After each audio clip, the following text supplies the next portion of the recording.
Hope you have not lack of energy because we are receiving lots of information. Thank you so much, ma'am, for your nice presentation. And I'm taking this opportunity to introduce another speaker, next speaker, Francis Samba. He is going to speak about role of caregivers in facilitating speech and language development. Francis is a certified member of the Association of Speech and Language Therapists, Kenya. She holds a master's degree in Speech and Language Pathology from University of Kenya, a bachelor degree in education from University of Nairobi, Kenya.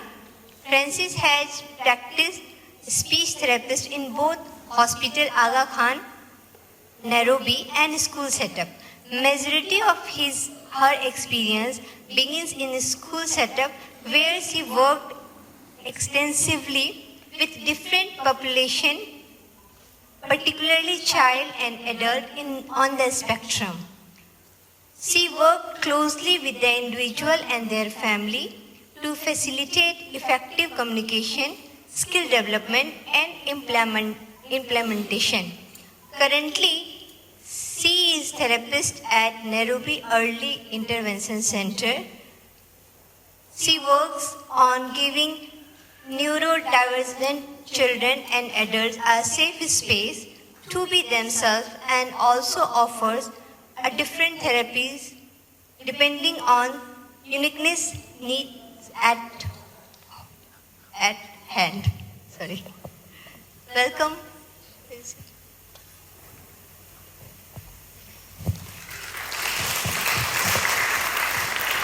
Are we together now? Okay, as she said, my name is Francine Asamba from Kenya and I'm a speech therapist. And this afternoon, most of the speakers that have talked before me have been talking about empowering ourselves as parents when it comes to our children, right? Yes, and I'm going to work on that as well. It is all about empowering ourselves, knowing what we want and what our children want and being their advocates, being their voices, okay? Yes, so I'm going to talk in terms of speech and language. What do you need to know as a parent? What should you do? Why? Which questions to ask? When? And how to be involved, right?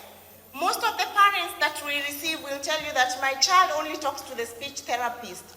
My child doesn't talk to me. I'm starting from there. I hope we are together.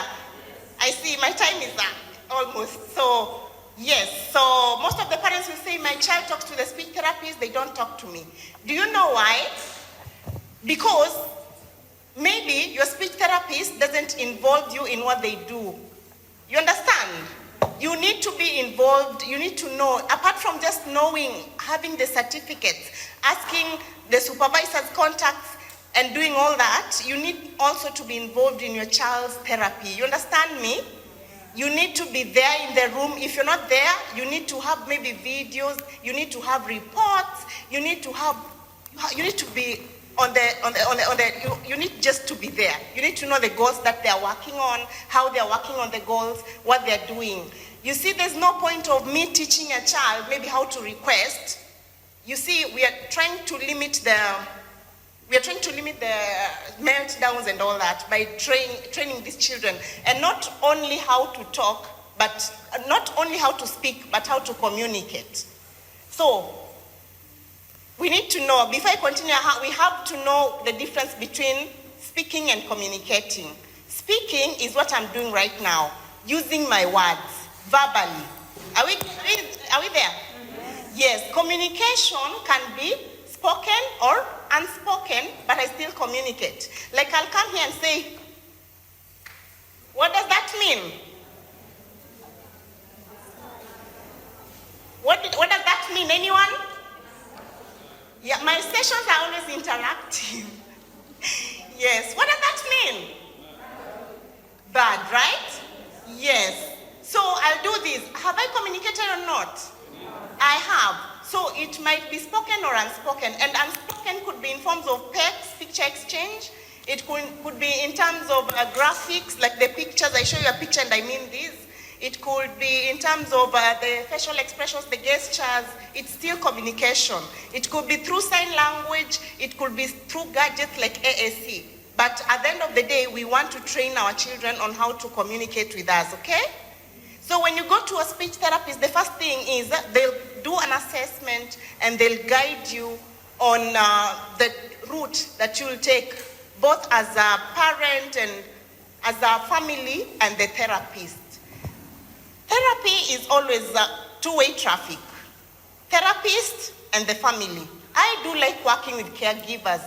And caregivers in this manner, I'm going to mean people who at any one point are bestowed with the powers or you've been bestowed with the role of taking care of a child at any one time.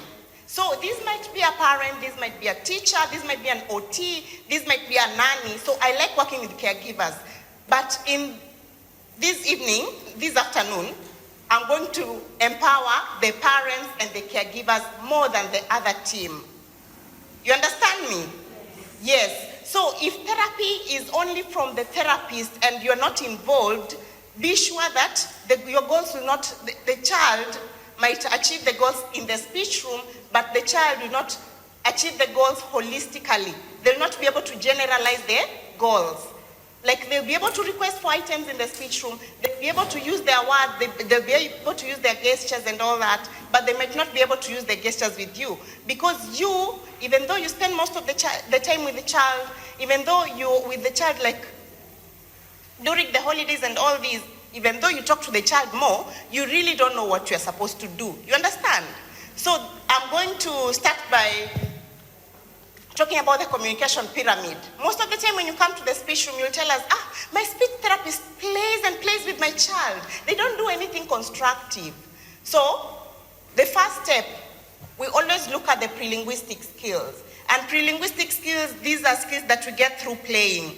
Like the eye-hand coordination, the turn-taking, the finger-pointing skills. So play is very important in the communication development of a child.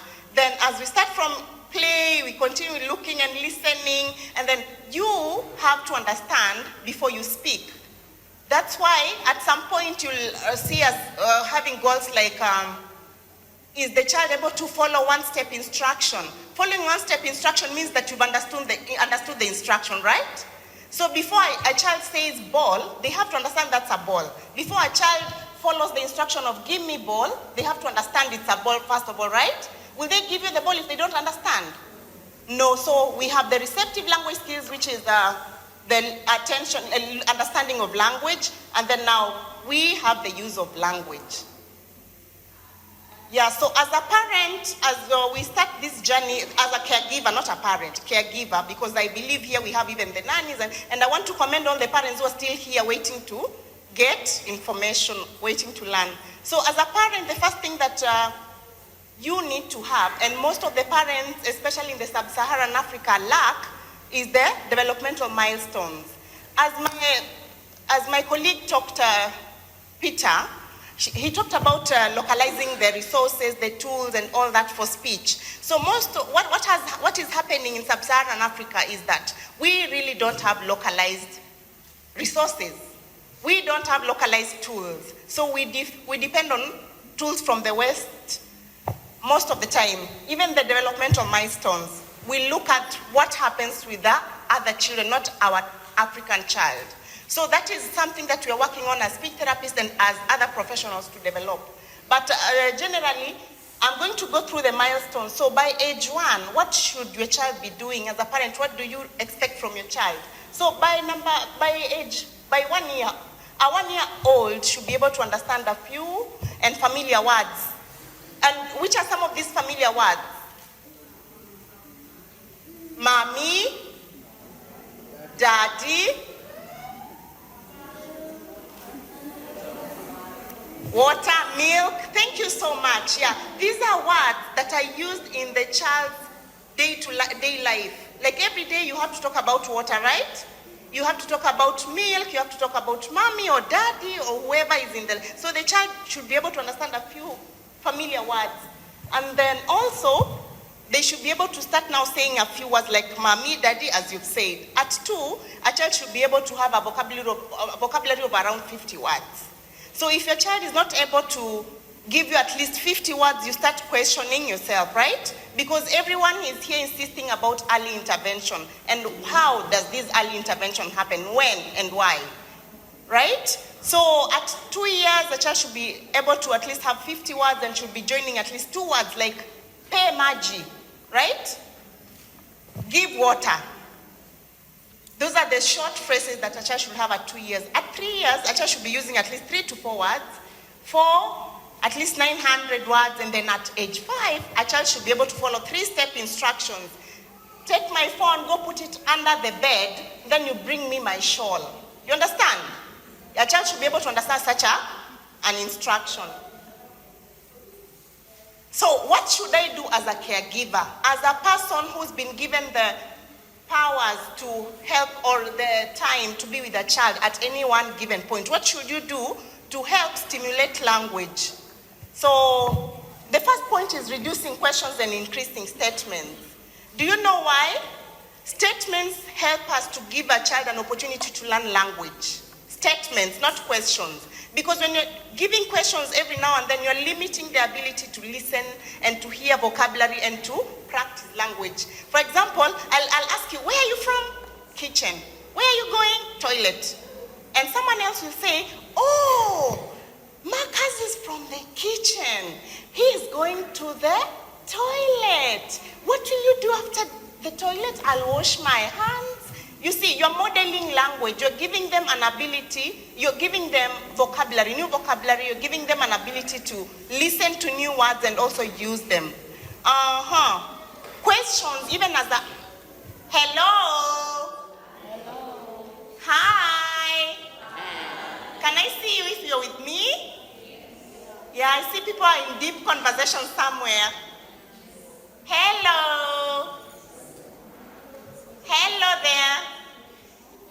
Thank you so much. Yes, so, for example, even as an adult, when your boss is always asking you questions, did you finish that assignment? Did you do this and this and this? You always anticipate, you're always in fear, you get stressed out, right? That is what happens to a child. When you're after school, the child comes home and you're like, what did you eat for lunch? What did you do for homework? What are you doing for this and this? You're always like, now, next. So the questions might stress your child out. We want to model language to them, so you're going to increase your statements and reduce on the questions. Verbal routines. Someone here talked about consistency and repetition. Repetition and consistency is the magic. It does magic. It's everything when it comes to children who have delayed milestones. You see, today, when someone was talking about brushing teeth, and then Schumer. Yeah, Miss Schumer just talked about brushing teeth and how they do something even over and over, like for 1 month until the child learns. That's what we talk about when we're talking about consistency and creating routine. So in speech, we also have that. We have these words that we use every now and then, like statements, phrases. Can you give me some of these statements that we use now and then, every now and then, that you can never miss? Any statement that you remember? Like when you're playing outside, you'll say, get set. What do we say?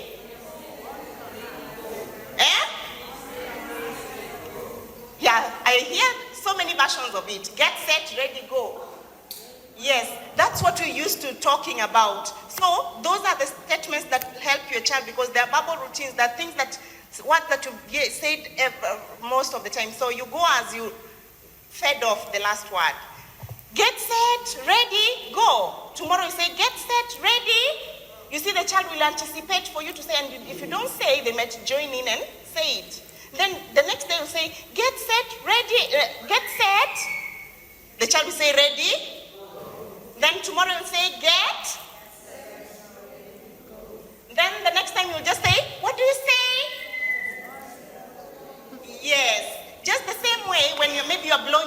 the child. So today you say, 1, 2, 3, go, or blow. You blow. Tomorrow you say 1, 2, 3. The other day, 1, 2. Then 1. You see, you're giving the child an opportunity to use their words, right?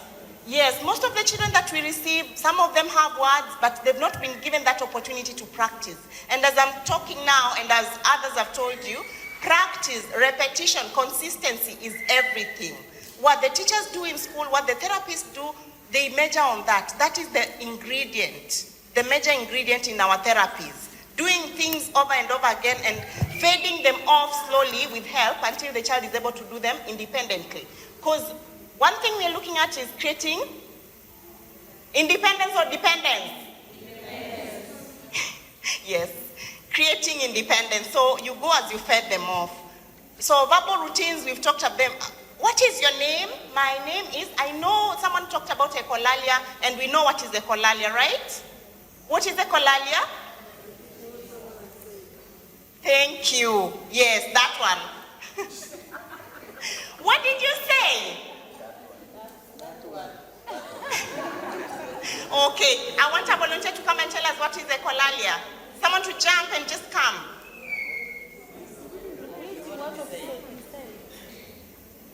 Yes, kindly come. Tell us what is echolalia. What do you understand by echolalia? Repetition of some repetition of what you said. Yes, repetition of what you've said. Like, what is your name? They'll tell you what is your name. So when you want to work on echolalia, say, what is your name? And you start modeling the language by saying, my name is, then you let them say their name. So it becomes a verbal routine. So, what is your name? My name is Francine. You model language the first day. Next day you say, hello. My name. Are we together? Yes. Yeah. The next day you say, what is your name? My name is Sophie. Next, what is your name? My name is. What is your name? My name is Sophie. What is your name? My name is Sophie. Haven't we achieved? We have. So that's what we should be doing in terms of creating the independence. Okay, next is self-talk. As I've said before, we have to create opportunities for speech and language. We have to create opportunities, we have to grow their vocabulary, we have to keep feeding their minds, because at that age, especially below 5 years old, the brain of the child is busy wiring and rewiring itself. So we have to keep feeding it. And we're not only going to feed it, we're going to feed it right. We're going to feed it with the right content. So if it is the words that you're using, make sure that they're at that level of that child. You're not going to give the child big words that they might not understand. You keep your sentences short and clear. You use words that the child is familiar with. So instead of you saying that, which is this complex word I've had today? Ridiculous. Can you give me some synonyms that you know? A synonym of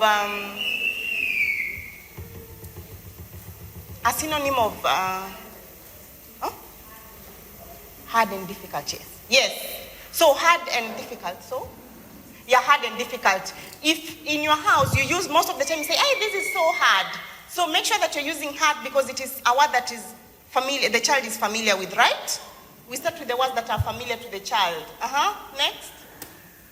So self-talk is talking about what you're doing. Like whatever you're doing, even you're in the house, you're playing or you're cooking. Oh, mommy is cooking eggs. She's going to get us, in our language, it's sufuria. What do you say? What do you call it? A pan, a pot. Mommy's cooking an egg. She's going to get a pan and then she'll put it on the cooker. Then she'll need salt, this. You know, you're talking about what you're doing. That is self-talk. You're putting words to objects. You're putting words to events. You're putting words to actions. So as you talk like that, the child picks up the words. self-talk, talking about what you're doing. And then there's parallel talk. Parallel talk is talking about what someone else is doing. Maybe you're in the house and you're with the dad or the nanny. So talking about what the nanny is doing, or the child. You go and find your child playing there with the car and you join in. And you're like, boom, beep, beep, oh, go, oh no, see what happened. You see? Parallel talk, you're talking about what the child is doing. So you're putting words on actions, you're putting words on objects and on events. So it helps increase the child's vocabulary. It helps foster their understanding of whatever they're doing. Also, make sure that as we're doing all these, you're trying to follow the child's lead. It's not a must for the child. You know, we are not here to change children. We are here to help children learn how to communicate with us, right? Yes, we cannot change autistics. We cannot say that he's autistic, I'm trying to make them less autistic, or I'm trying to make them like me. You understand? We are not changing our children, we are trying to help them learn how to best communicate with us. Because what they do is best for them, but we want them to know how to communicate better with us, so that we know their needs and wants. So, yeah. Communication temptations. So you see, like today, if you are to sit here and someone comes to pick you and put you in the car and drive you home, tomorrow will you need to walk out of the room? Will you have to walk out of the room? Or let's say every day in your office, someone comes to pick you and take you to the car every day. Will you have the need to walk? No, you will not have the need to walk because you're used to that. That is the easier way out. Being carried. So there are these children who have the words, but they've never been given that chance to use the words because they know at the end of the day, mommy always does it. When I'm hungry, I just throw myself down, mommy will give me food. Yeah? When I sit here and soil myself, mommy will always change me. You've never given them that opportunity to know that they can do it. They can be independent. You understand? So communication temptations. You want a child to talk. You take your bubbles and tighten them and give them to a child. And then you wait and see what they'll say. If they don't, try to prompt them. What do you say? Help? Help me. You model language with them. You understanding me? Yes. Don't just put the water dispenser there so that when they are thirsty, they go and take water. Hide it. Are you getting me? Yes. We are going to do this because we want to give them opportunities to practice their speech and language. Follow their lead. As I've told you, children also want to show you that they understand what they're doing. They know what they're doing. So you don't always have to force them to do what you want. Sometimes when you're in the room and you're interacting with this child, will you tell them, look at me? And you know very well they don't have that eye contact. Look at me, see what I'm doing. Do you have to force if they don't look at you? No, you'll continue because you know if their ears are working, their brain is working, then they're getting it. You continue doing what you're doing. And then following a child's lead can help them at least let you know what their interests are so that you work on them. Next slide. Floor time. Floor time is so important. Imagine you're there seated and talking to someone who's so huge until you feel scared. You feel like you're a tiny ant down there. Most of the time I've seen some teachers and some parents, I'm sorry, I'm used, in our country, we mix all the languages. I just want you to understand. So, yes, and that's what I do. So you'll find that a child is seated down and the teacher is standing and talking to that child. What happens? Like, how do you feel as an adult? You're standing and talking to a child who's seated down there, tiny. You see, we scare them. We put the fear in them. We make them feel like they can't express themselves. So make sure that when you're talking to these children, make sure that you're at their level. Use the floor time activities, sit with them, play with them, go through family photos and describe what you're doing. Choice of words and resources. Now, here, as I wind up, I want to insist on this. Everyone has been talking about it. And let me tell you right now, there's nothing that we cannot do. There's nothing that we cannot do. Are you getting me? We are not going to depend on materials from Amazon. We are not going to keep downloading tools for us to use. We have to work on these, and it is now that we should work on these. And you'll not leave the speech therapist or the OT or the teacher to do it. We are going to do it together. Parents and therapists and everyone that is involved. Are you getting me? Yes. We are not going to beg. We are not going to keep talking, oh, the government, oh, I don't know what. We have to work on this. How are we going to work on this? You don't have to download a resource to teach your child. Now we have gadgets. Almost everyone here has a smartphone. Take photos, real photos of your child. When your child is playing or you want to teach about brushing teeth, are you going to download photos for you to teach brushing teeth? Take photos of your child taking the toothbrush. Take photos of your child putting toothpaste on the toothbrush. Take photos of it, even if it's aided, putting it in the mouth, doing all those things. Print those photos and use them. You know, most of the children on the spectrum have an issue with transferring knowledge because of the restricted routines. So there are children who cannot put on shoes without socks. When you bring shoes, you tell them, can you put on your shoes? And you've not given them socks, they'll not put them on. When a child comes here and she knows that I have to sit on this chair, tomorrow when you put something on the shelf and you tell them, can you please stand on the chair and take something from the... Okay. Yes, so thank you. They'll not do that because they're used to sitting on the chair. So guys, today I'm here to empower you and to push you to go take those photos and use them. Thank you so much for listening to me.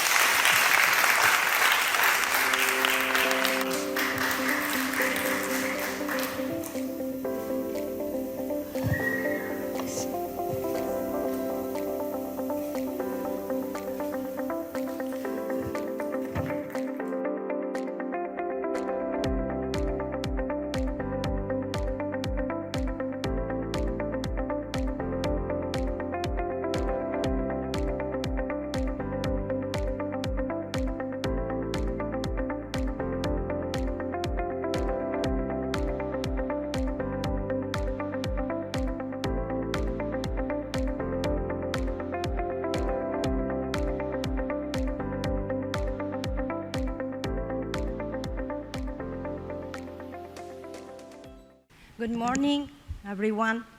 I'm very honored to introduce to you Dr. Temple Grandin. Dr. Temple Grandin is an American academician, an animal behaviorist, and internationally renowned spokesperson for autism spectrum disorder.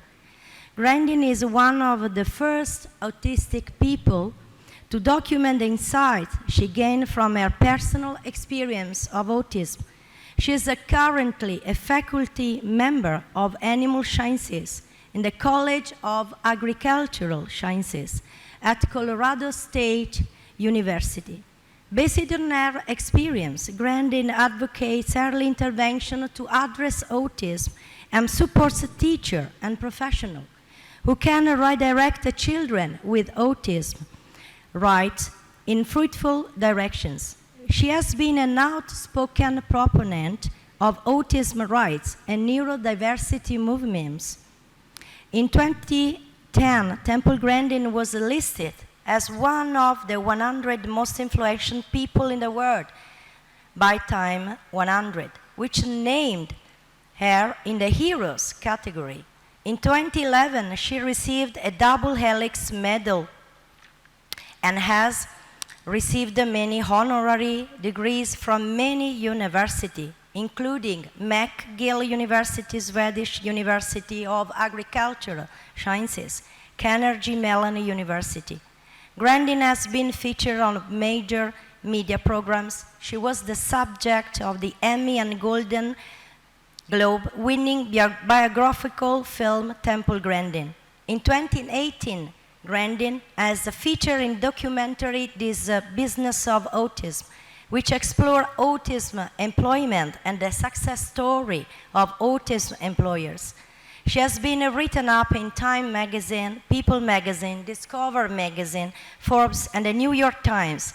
She is best known for designing the Hug Machine, which is a deep oppression gadget planned to calm extremely sensitive people, ordinary people with autism. Temple Grandin, thank you. Hi, I'm Temple Grandin. I'm a professor of animal science at Colorado State University. In fact, I've been at Colorado State University for a long time. And I have autism. I had no speech until age 4. And I was very, very lucky to get into some very, very good early education. I cannot emphasize how important it is to get little 2-year-olds and 3-year-olds who are not talking into therapy. And if therapy is not available, then you get grandmothers to work with the child. Get grandmothers that know how to engage that child, teach them how to take turns at little games. Let's say the kid's lining up blocks, then have the child take turns with you lining up the blocks. Also, you want to teach speech. I want to give you a hint. Slow down when you talk to these kids. Slow down and give the child time to respond. These kids are like a phone with bad service. You have to wait for it to download the web page. That's how these kids are. So I want to work on speech, turn taking at games, and then skills, things like washing your hands, brushing your teeth, putting a shirt on, basic skills. And if you're getting good progress, the kid should like going to therapy. The child should enjoy therapy. And if therapy is not enjoyed, then you're pushing them into sensory overload. But I cannot emphasize it enough. You have little 2- and 3-year-olds that are not talking. You must start working with them now. Absolutely now. Now, my very first slide shows a picture of me teaching my class. I'm a college professor. And there's been a lot of issues about identity recently. And my identity is my career. I'm now 76 years old. I've taken my speaking engagement money and paid to put graduate students to the university. I have 3 that are now professors. Very proud of them. And so becoming a successful university professor and designer of equipment has really made my life worthwhile. The next slide talks about brain variability. Autism is a continuous trait. You can go from slightly awkward and nerdy to somebody who's nonverbal that may have severe epilepsy and mobility issues. It's a very big spectrum. And a brain can either be sort of more cognitive and thinking, or a brain can be more social, emotional. And in the mildest forms, it's a personality variant. The other thing I want to warn you about diagnosis is over the years, doctors have changed the diagnosis. Back in the 1980s, to get an autism diagnosis, a child had to have definite speech delay. And then in the early 90s, you get the Asperger's, where it was autism, no speech delay. And then in 2013, they merged it all together. And that's really made diagnosis difficult. But if you have a child that's not speaking, you need to be working with them. And if they don't gain speech, then what you need to do is give them a way to communicate. And one of the simplest things you can do is have them just type on a tablet using a text messaging program. There's lots of old tablets around. And that can be used as a communication device, or a picture board where they can point to things, or sign language. But if you can't get the child to talk, quickly, then you've got to give them a way to communicate, because not being able to communicate is so frustrating. I can remember screaming when I couldn't tell my mother I didn't want to wear a hat. It was the most frustrating thing. Now, in the family histories of people who are autistic, you often have a lot more scientists and computer people. And then if you have bipolar, then you have more people in the arts. Now, a lot of famous people probably were autistic. Thomas Edison is shown on the next slide. He probably was autistic. And on my next slide, Einstein is shown. He had no speech until age 3. He would be in an autism program today. And he was one of the most brilliant mathematical geniuses of all time. Now, the next slide shows a picture of a launch pad. I am a real NASA geek. I really love this outer space. I wanted to go into aeronautics, but I couldn't do the math. But I love outer space. I got to visit this launch pad. Really, really cool. But there were a number of people working at NASA on things like building a launch pad and designing control rooms. They're autistic or dyslexic. When I was building equipment out in the plants, I worked with people that owned big metalworking shops that were probably autistic or dyslexic. They were the kids that were bad at math, but they could build anything. Now, the next slide talks about emotions being different. I have emotions, but the things I get emotional about is really cool stuff. Like getting to go to Cape Kennedy and watching a SpaceX launch. That was just the coolest thing. And then looking at live video feeds of some astronauts, going up to the space station in those really cool spacesuits. That's the kind of stuff that gets me turned on. And a lot of fully verbal individuals with autism don't have many friends. I'll tell you how to get friends. Friends who shared interests. You get together with the people that like horses, or you get together with people who want to train dogs, or you get together and have a chess club, or you go into robotics club, or you're in music, doing music together. Friends who shared interests. I was bullied and teased in school, and the only places I was not bullied and teased was friends who shared interests. And for me, it was model rockets, electronics, circuit boards, and horses. Those were places where I had friends. For somebody else, it was something different. Now, I got very emotional. The next slide shows a picture of Saturn. We can skip over that. And then the next slide shows a little Voyager satellite. This satellite is really, really getting old. But there's an ancient old scientist, he's in his 80s, named Ed Stone. He is still communicating with it. Yeah, still communicating with it. I get emotional about that. Ed Stone is communicating with this ancient satellite. I think it's 40 years old now.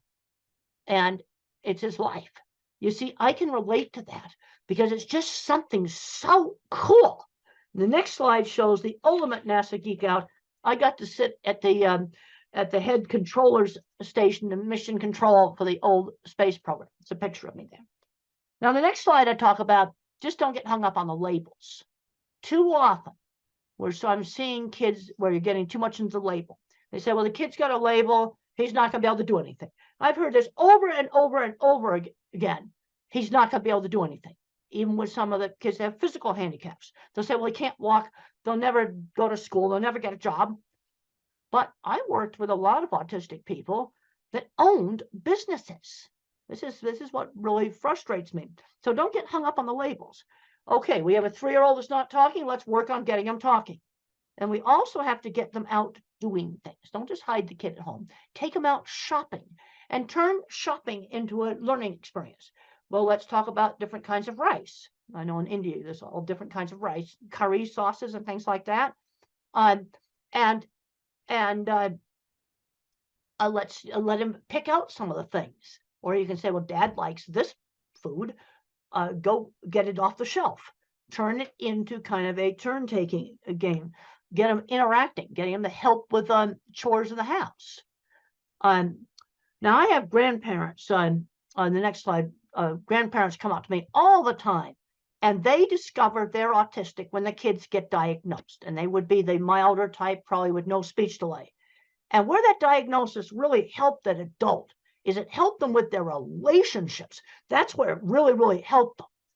Because then I had a lady come up to me at in the airport, and she said to me, well, that my book, Thinking in Pictures, helped her understand her engineer husband. There's my book, Thinking in Pictures, my old autobiography, Thinking in Pictures. She now understood her engineer husband, who now that she had found out that about autism. These kind of things are coming up all the time. But I'm seeing too many kids today ending up playing video games all day, and they're not doing anything else. They're not working in the video game industry. And I don't recommend the video game industry because a lot of that work's going to get replaced by artificial intelligence. I'll tell you the work that's not going to get replaced. Kinds of stuff that I did. Fixing motorcycles. That's not going to get replaced. AI is not going to do that. Hands-on jobs, a nurse, somebody who's a very good motorcycle mechanic. That's not going to get replaced by AI. And since I've been traveling really heavy now, I'm seeing lots of elevators that need fixing. And AI is not going to fix elevators, and elevators are not going to go away. So I'm going to tend to really emphasize the hands-on jobs because those are the jobs that AI will not take out. It's going to take out some programming jobs. Now, the next slide shows me standing in front of the vehicle assembly building. And I got really, really, really emotional because that's the most fantastic thing that us old folks did was go to the moon. And the next slide shows pictures inside the vehicle assembly building. And I got on the roof. And I found out later on I wasn't supposed to be on the roof. But that was just so much fun. So much fun. Okay, The next slide talks about some sort of foundation principles in working with these kids. Sudden surprises scare. Okay, so let's say, for example, a child has to go to a new school, or you're going to go visit some new friends. Maybe you show some pictures of their house. You show some pictures of the school. So it's not such a surprise. Okay, let's say they're going to travel on an airplane. Well, let's look at videos of airplanes. Maybe go to the airport and watch them take off. You want to reduce the surprise factor. The other thing you need to do is stretch these kids. We don't force them into something where they're going to get into sensory overload, but stretch them and then give them some choices. Well, we could do this game or that game. We could go to this store or that store. You give them some choices, and we've got to limit the amount of time they're spending just tuning out on phones and other electronics. Now, don't recommend it, banning it. Don't want to ban it. But what we need to be doing, an hour a day is plenty. The next slide shows just a picture of a really, really good teacher. And a good teacher knows how to kind of gently engage a child without causing sensory overload. The next slide just emphasizes the importance of turn taking in a game. And if you were to use a game that's on a phone, I want one phone physically passed back and forth. Physically pass the phone back and forth. So it's a true interaction. Now, the next slide talks about teachable moments. This is a 1950s way of parenting. And I think it's a really good way of parenting. If I made a mistake, we had sit-down meals, you had to eat properly. And if I stuck my finger in the mashed potatoes, mother did not scream no. She would say, use the fork. Okay, or if you have chopsticks or whatever, you use them. You use the utensils. She'd give the instruction instead of saying no. That's really important. Just quietly give the instruction. Now, obviously, if the child ran in the street, you'd have to, but I'm talking about things like maybe touching too much stuff in a store. You might say, only touch the things that you're going to buy. You give the instruction quietly. Okay, the next slide just talks about limiting video games. One of the things we've got to avoid is these kids just becoming recluses in their room. But then on the other hand, due to problems with sensory, and sensory problems are real, some of these kids need some time just to calm down, just some time to chill. And that is okay. But some of the recent research going on with the social media use, again, I don't want to ban this stuff. Some kids play a video game where they can talk to friends. That I don't want to take away from them. But they can't be doing this for 10 hours a day. That's something that just cannot be doing.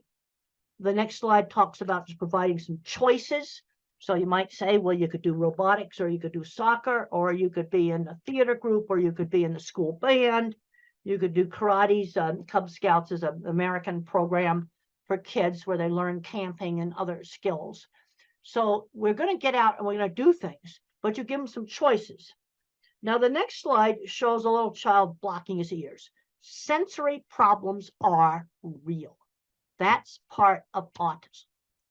And one of the ways to help a child that's afraid of something that's really, really noisy is to let them control it. Hair dryers, vacuum cleaners. Let the child turn that thing on and off where they control it. And I've talked to several families where the vacuum cleaner went from those hated fear thing to their favorite toy when the kid could control it. Same thing with car horns.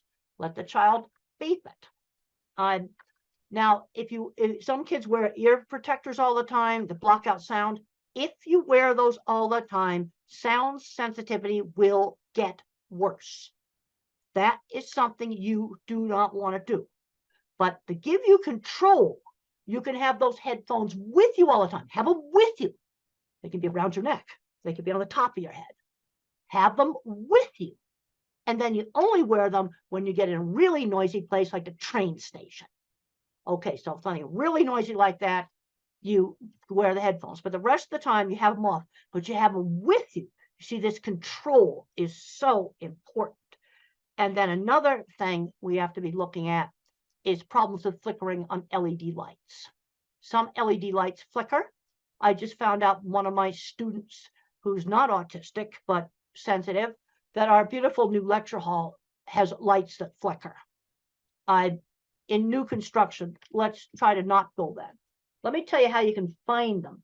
Take this thing out here, right here, put it on slow motion video, and take pictures of the room, and you'll find the bad lights. So what do you do if you have a classroom with awful lights, which unfortunately, I just found out that our beautiful new classroom has awful lights. Well, there's two things you can do. Put the desk over by the window, or go find an LED that does not flicker. Put it in a lamp that the child could bring to school and put next to the desk, and wear a hat with a brim. That will also help block out the ceiling lights. Just want to try to give you simple stuff that you can go. Now you can skip over the slide here about the headphones. We already talked about that. The next slide talks about sensory perception and autism. And these sensory sensitivities are part of the neurobiology of autism. And they're very variable. Like, I do not have visual sensitivities. I teach classes in this classroom. I didn't see it flicker. You see, this is where autism is so variable. One individual or adult will have problems with lights flickering. Also, you can get it in some dyslexics, not all of them. Also, some head injuries too can also give problems with lights flickering. But sensory problems go with it. Then the next slide talks about just checking for deafness. Auditory threshold's normal, but there's a problem with auditory detail. It's very important when you're teaching these kids speech, slow down when you talk to them. Because when the parents talk fast, blah, blah, blah, blah, blah, blah, just want to blabber, you got to slow down when you talk to them. Give the child time to respond. They're like a phone with a bad connection. Give them time to respond. And even though the threshold for hearing a faint sound, if let's just give an example. If I said the word dog, maybe the child just hears oh. So when my speech teacher worked with me, they'd go dog, and then they'd go dog, really slowing down and enunciating the sounds. Now, there's three basic ways that speech can have problems. I had problems with hearing auditory detail. That's an auditory processing problem. Then I had problems with getting my speech out, almost like a stutter. But now the next slide just talks about echolalic kids. Echolalic kids are the ones that will recite TV show and movie scripts, things that they've listened to over and over and over again. But the problem is they don't know what the speech means. They don't know what it means. So what you have to do is find some lines from that movie that you can put in a real situation. I was just up in Canada, and a teacher told me that this little boy sung on Yellow School Bus, something he'd heard, Yellow School Bus. And I said, that's an easy one. When you go out to the school bus, which happens to be yellow, you say Yellow School Bus, that line from the script, just as you're going up to the yellow school bus. And you've taken that out of the script of some, kids program thing that they've played over and over again. And then it tends to be something they've played over and over again that they pick up these lines from. The next thing I talk about is attention shifting slowness. You see, if you're a phone with only one bar of service or a computer with a very small processor, it's hard for me to multitask. It's hard for me to switch attention back and forth.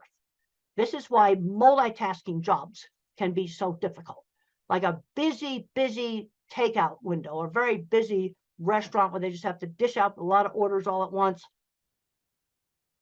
That would be a problem. The next slide shows it's an old study done by Ami Klin with some of the very early eye tracking software. And they watched a movie called Who's Afraid of Virginia Woolf, an old black and white movie. But look at how many times the normal person looked back and forth between the eyes. There's nothing in this paper about attention shift. It's all about social. The normal person looked at the eyes.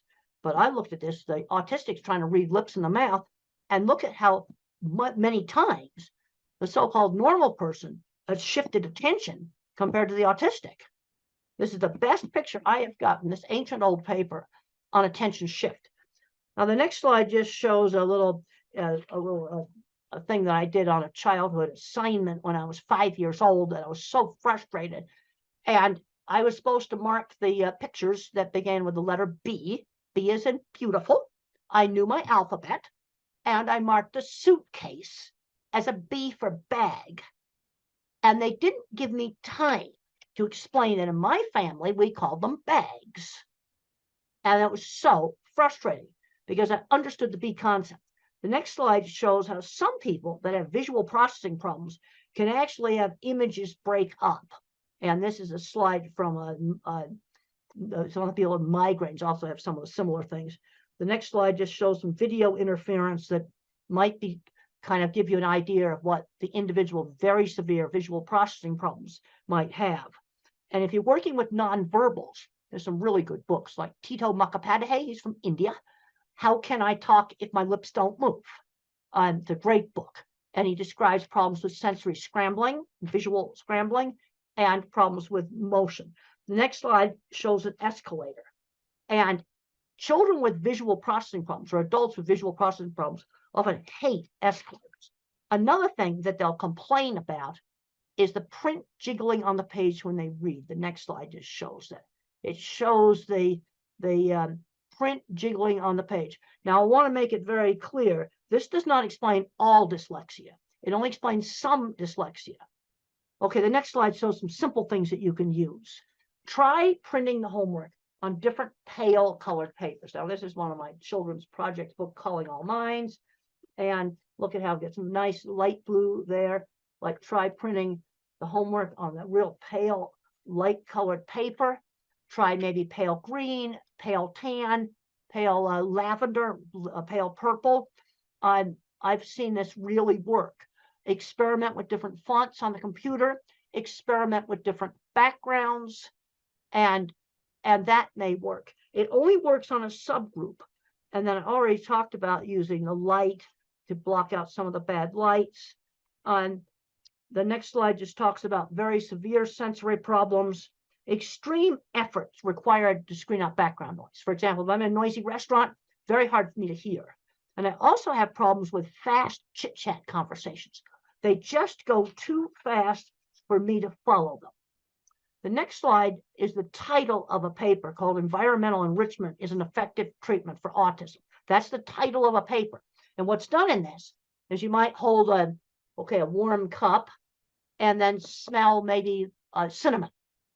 Okay, so you're stimulating two senses at the same time with a lot of emphasis on touch and smell. Or you might listen to music and hold a cold water glass. You know, very simple things. And what you're doing is always changing those things. And it has some efficacy. It's actually a evidence-based method as an adjunct. It doesn't replace speech therapy or something like that. Next slide are some of the really best books written by individuals who do not speak, but they have a good brain inside there. And my favorite is the one from India, Tito Mukhopadhyay, How Can I Talk My Lips Don't Move? Is my absolute favorite. It's available on Amazon as an ebook. These are all available on Amazon in ebook format, which makes them easy for you to get. And if you're working with a child that does not learn to speak, these books, you must read these books.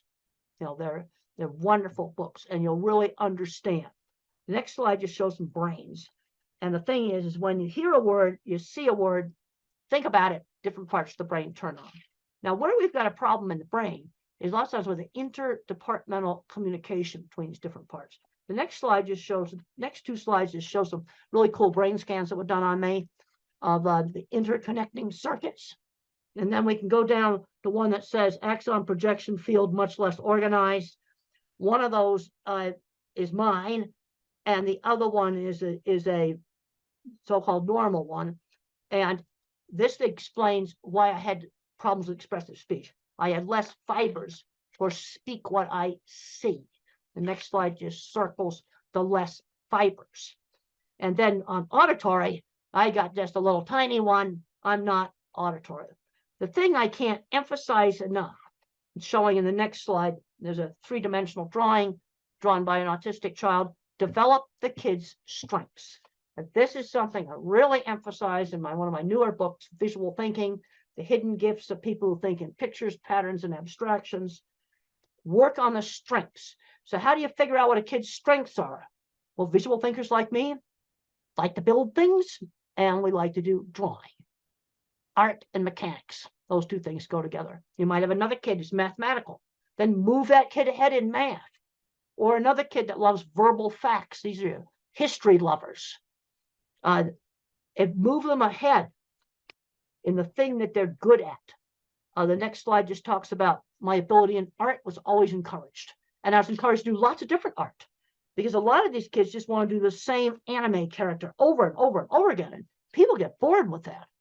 No, we need to be broadening it out. I would draw a horse head. Let's draw the whole horse. Now, the next slide just shows how I see movies in my head. Everything I think about is a picture. Where the mathematical find things in patterns, I think in pictures. Also, really pay attention to detail. I've got a picture there of eclipse shadows through a tree. And being a visual thinker, somebody who really thinks in pictures, this was really an asset for me in animal behavior, because I looked at what the animals were looking at. That's what I did. Other people couldn't, that think in words. They couldn't understand, why would I want to look at what cattle were looking at? That's kind of ridiculous, but it's important. Next slide just shows seeing a car through the fence, picking up little details in the environment. Animals live in a sensory-based world. They don't live in a word-based world. They live in a sensory-based world. Next slide just talks about some things that have been learned about autism on auditory capacity, much really good pitch discrimination, hearing unexpected sounds. The next slide just shows a curved cattle handling facility. Being a visual thinker really helped me in my work. It was really, really good. The next slide shows how they recreated one of my projects for the HBO movie. And one thing about the HBO movie Temple Grandin that is available from the streaming services, it shows how I think visually. It is absolutely accurate on how I think visually. Next slide just shows starting my career in construction and design. And mentors are important. My mother, my speech teacher, my third grade teacher. I had a great science teacher who encouraged me and got me interested in studying. And then there was a man named Jim Uhl who saw my skills and mentored me in getting my business started. And the next slide just shows one of my drawings. One of the things I learned is when you're weird, when you go for an interview, I would just show off my drawings. I would just show off my work. Here's some right here that I like to show off on Zoom. I would simply show my work, show the portfolio, rather than just trying to do the interview. The next slide just talks about showing the portfolio. I would show off the work. Or if if somebody's really good at a lot of computer stuff, they might show off a computer they built, or show off some programming they did. Sell the work rather than yourself. The next slide just shows big, complicated piece of equipment. Yes, I worked with people that had autism that built these things. This is what gets me very frustrated as I go back and forth between the educational world and the autism world and the industrial world. We have a big issue right now with skill loss. We don't have anybody to fix the elevators. They're in the basement playing video games on an autism diagnosis. Next slide just shows some people looking at it, and just mentioned that there was a lot of autistic people that I worked with that owned shops. But one of the mistakes that's been made in a lot of countries is taking the hands-on classes out. And I discussed this in my book on visual thinking. It's one of the things I discussed in my book, Visual Thinking. I discussed, the skill loss we've got on taking those hands-on classes out, because that person that's super good at fixing that elevator may not be very good at algebra and math. I still never passed an algebra class. Now, I didn't know that I thought visually until I was in my late 30s. And I'm going to show you how I found out. I realized this is one of the slides. I realized my thinking was different when I asked people to think about church steeple. Okay, why did I pick that out? Because it's something prominent in the environment that you don't own. Most people could see their own car or maybe see their own house if I ask them about it. So I say, think about a church steeple. How does it come into your mind? Now, visual thinkers like me see them come up as individual pictures and name off where they're located. where somebody that is very, very verbal may just see 2 lines. This was a shock to me. They might just see 2 lines like that. That's all they see. And then these flash into my mind like Google for Images. I've got a whole bunch of slides here showing off individual churches. And then you've got different types. You've got great big cathedrals. You've got small. I can then, as I see more of them, I can sort them into like chapels versus cathedrals. And then I get into some slides that show that I have a huge visual thinking circuit in my brain. Huge. That's why I'm a visual thinker. Okay, then in other countries, instead of steeples, you can just use mosques. Same thing. You know, it's out there in the environment. You can see the minarets. They're different. I've looked at them. They're different. Be the same thing. But it's not something that most people pay attention to the same way they would their own. They'll think about a house. Then you might see your own house. That's why I don't ask house. So I got 2 slides there showing my big visual thinking circuits. Then I got a slide where it shows like working memory is pretty well shot. This brings up another accommodation that can save a lot of jobs. And it says, use a pilot's checklist. The slide that says that. I cannot remember long strings of verbal information. You know, let's say it's something simple like cleaning the ice cream machine at McDonald's. Well, I need a checklist for the take apart steps, just like a pilot's checklist. Cleaning steps, 1, 2, 3. Reassemble, put it back together steps. Because if they just go yak, yak, yak, yak, yak, yak, I can't remember. I have a terrible working memory, and I need an external working memory. And there's many, many jobs where using a pilot's checklist format would save a lot of jobs. Just let them write down the steps, and you can look pilot's checklists up online. And on for a big airliner, you might have 100 items on the checklist. They don't throw 100 items at the pilot. It's chunked, pre-taxi, pre-takeoff. It's put into different parts of the flight. That'd be similar to take the ice cream machine apart, then clean it, then put it back together. But there's a lot of situations where using pilot's checklists would save a lot of jobs, because employers will go, oh, I want to show them how to do that. He's stupid. Well, this is where I need that external working memory. The next slide is a super important slide on the different kinds of minds, which is a major theme in my book, Visual Thinking. And the correct name for my kind of mind is an object visualizer, because everything I think about is a picture.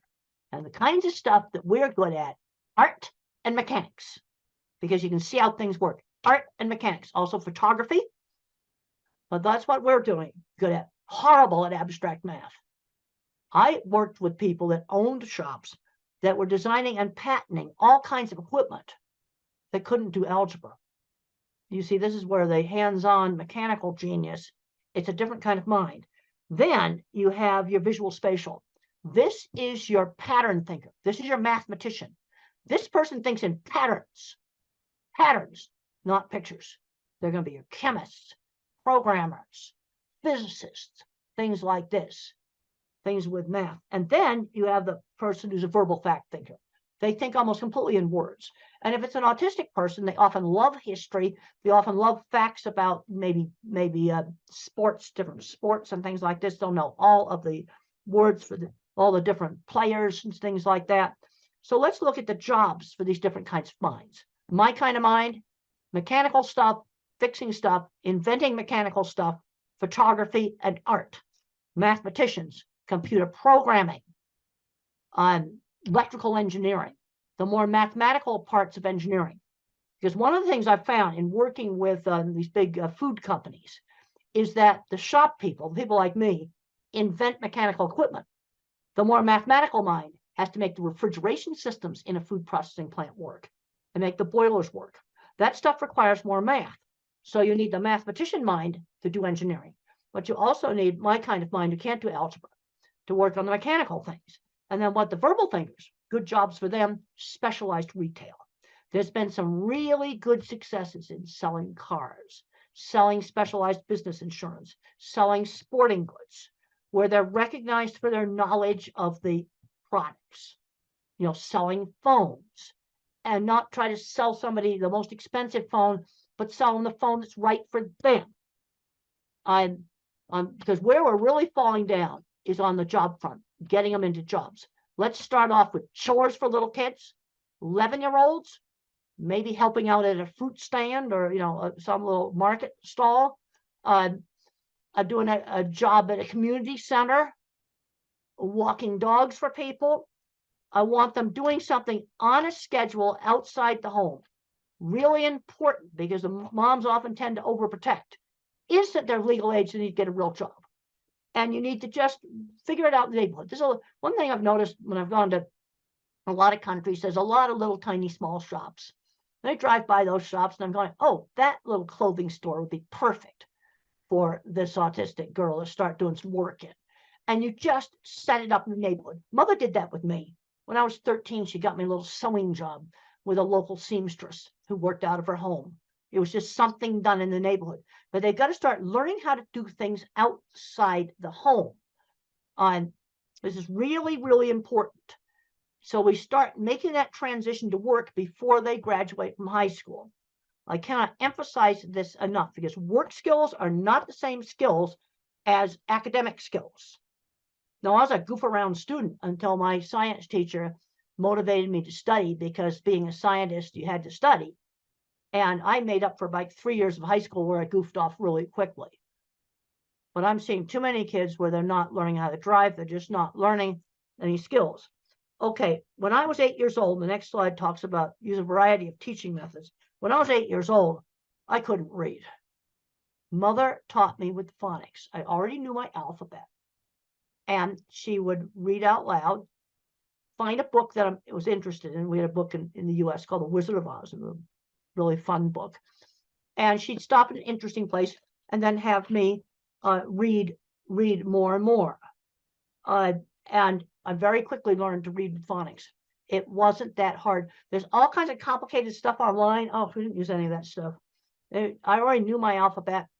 And I already knew the little alphabet song, A, B, C, D, E, F, G, yeah, the little song. And that has half the sounds. And I was able to learn how to read. And I very quickly went from, I was 8 years old, no reading. I immediately went up to the 12-year-old level of reading very quickly. This next slide just shows like there's kind of two ways that mathematicians kind of do things. You have the one that's all totally algebra, then the ones that are more geometric.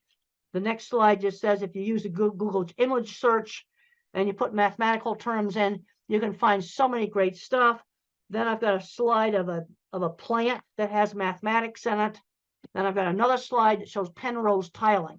That's what Stephen Hawking used. And I really, really like what Stephen Hawking had to say about disability. Concentrate on those things. Your disability doesn't prevent you from doing well. He could do math in his head super well. Next slide just talks about getting interesting magazines and things in the school library, fractals. I've got a whole bunch of slides here that just show cool, interesting stuff. Then there's a picture of me with a horse looking at me sawing a board, and friends who shared interests. A lot of kids aren't doing enough hands-on things.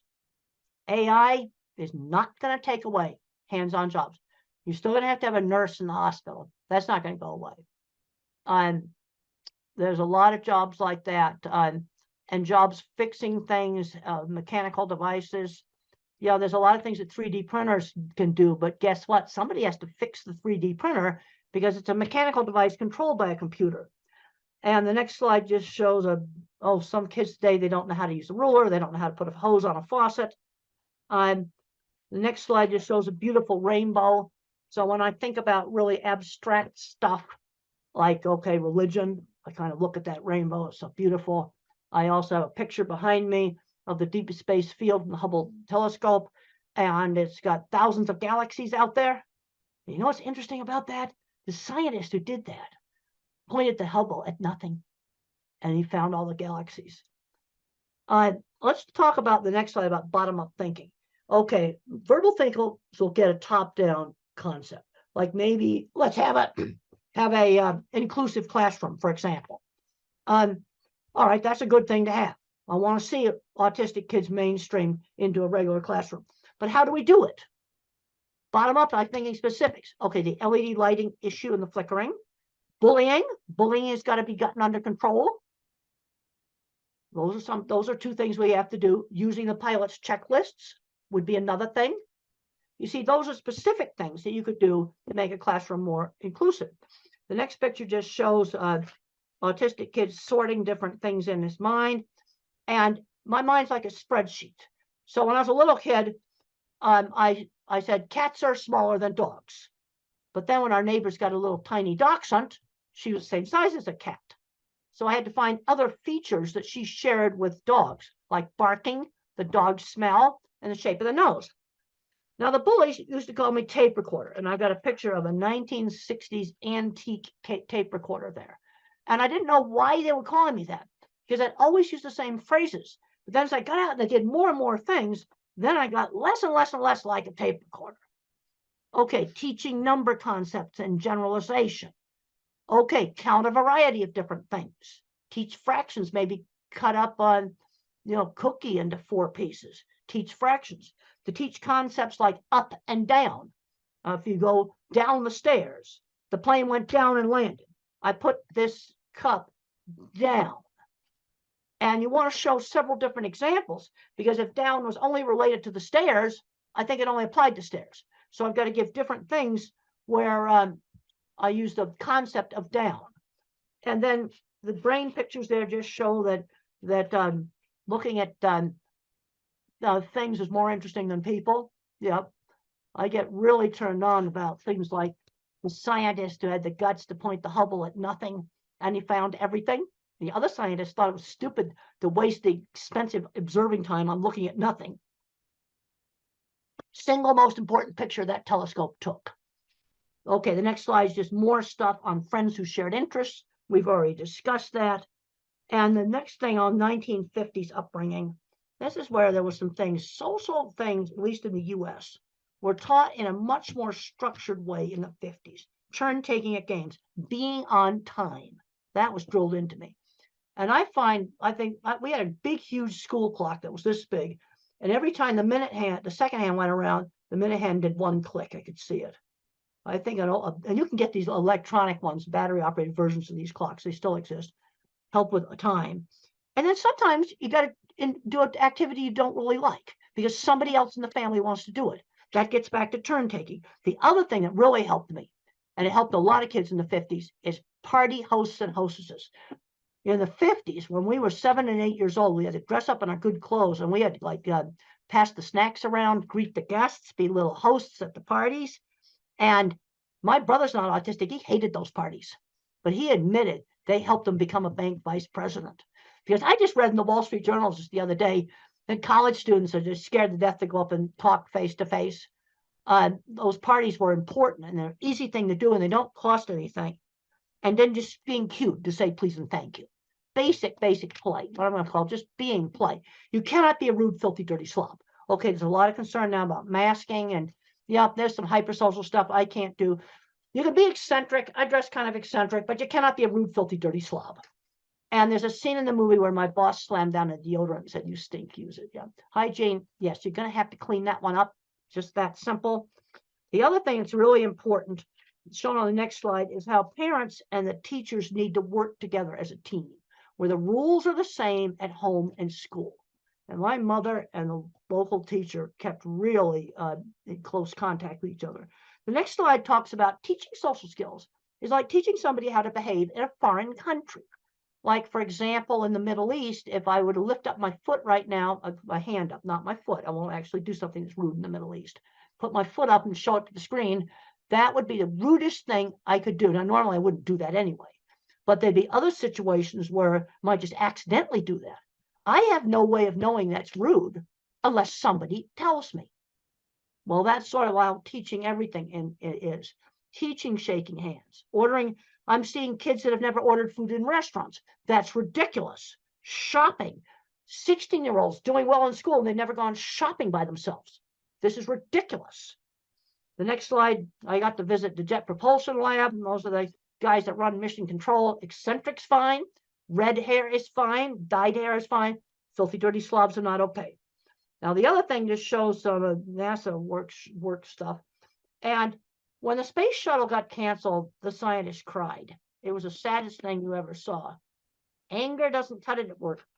People who throw tools get fired at NASA. Now, I'm trying to get through all of this to stay within the hour. I think I'll be able to do it. Now, rules. Which rules do I really have to obey? Now, I have to obey, you don't do really bad things. No, like just break into stores and steal stuff, destroy property, kill people. These are things that in most societies you just don't do. Then you have the courtesy rules. They're different in different cultures. Saying please and thank you, for example.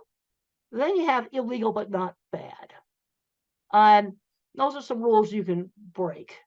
A little bit of speeding is okay. Too much speeding, absolutely not.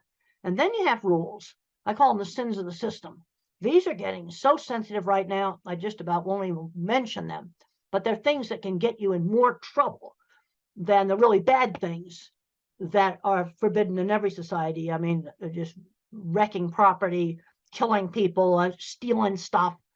That's stuff that in every society. But these are things where I'm just going to say this list is expanded. And the penalties are really, really severe. And you don't touch these dogs. They bite hard. Don't touch them. And they're getting so controversial, I don't even want to mention them. Okay, teaching values.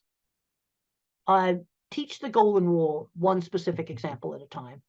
Treat others the way you want to be treated.